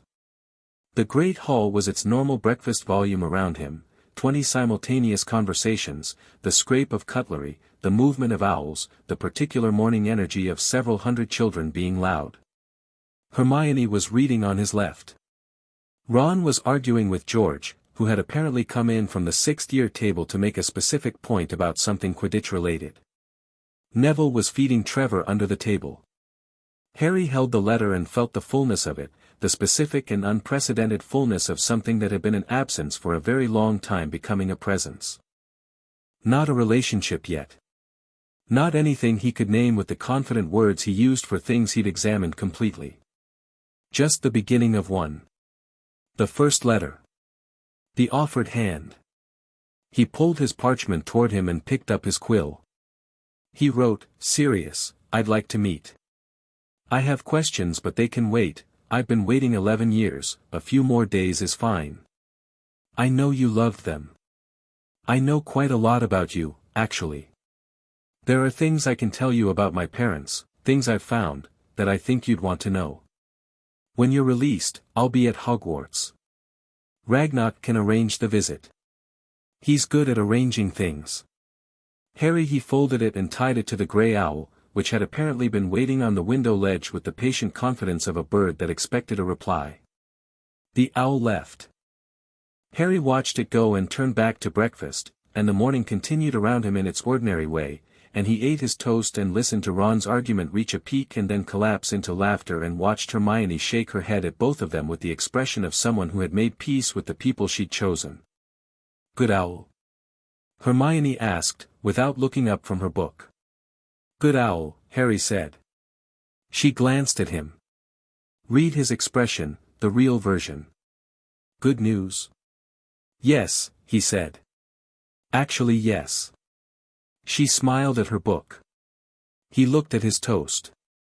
Outside, the grey owl banked over the Hogwarts grounds and caught a thermal and rose, and below it the castle's towers and battlements spread across the hill in the winter light, old and enormous and continuous. That evening Harry went to Gringotts one last time before the spring term deepened. Not for a meeting. Not for legal proceedings or document review or the next phase of the long, careful dismantling of what had been built around his life. He went because there was one more thing to add, and he wanted to add it properly, on his own and in daylight, with his magic full and clear and entirely his own for the first time in his life. The Lord's vault opened the way it always did, that current of recognition through his palm, old magic knowing new person, the door with 15 crests yielding without a sound. He walked to the back of the vault, to the silver-framed family trees that covered the far wall. 15 trees, all the roots going down and the branches spreading and his name at the tip of all of them, always the last entry, written in the Gringotts silver ink that didn't fade. He found the tree he was looking for. House Black. He traced the branches down to the bottom, Orion and Walburga, Sirius and Regulus's line ending abruptly, and Sirius's line marked as discontinued, no issue, the specific registry notation for someone whose line was expected to end with them. He thought about the letter on the St. Mungo's letterhead. The unsteady handwriting. Whether you were all right. I wasn't sure I'd ever know.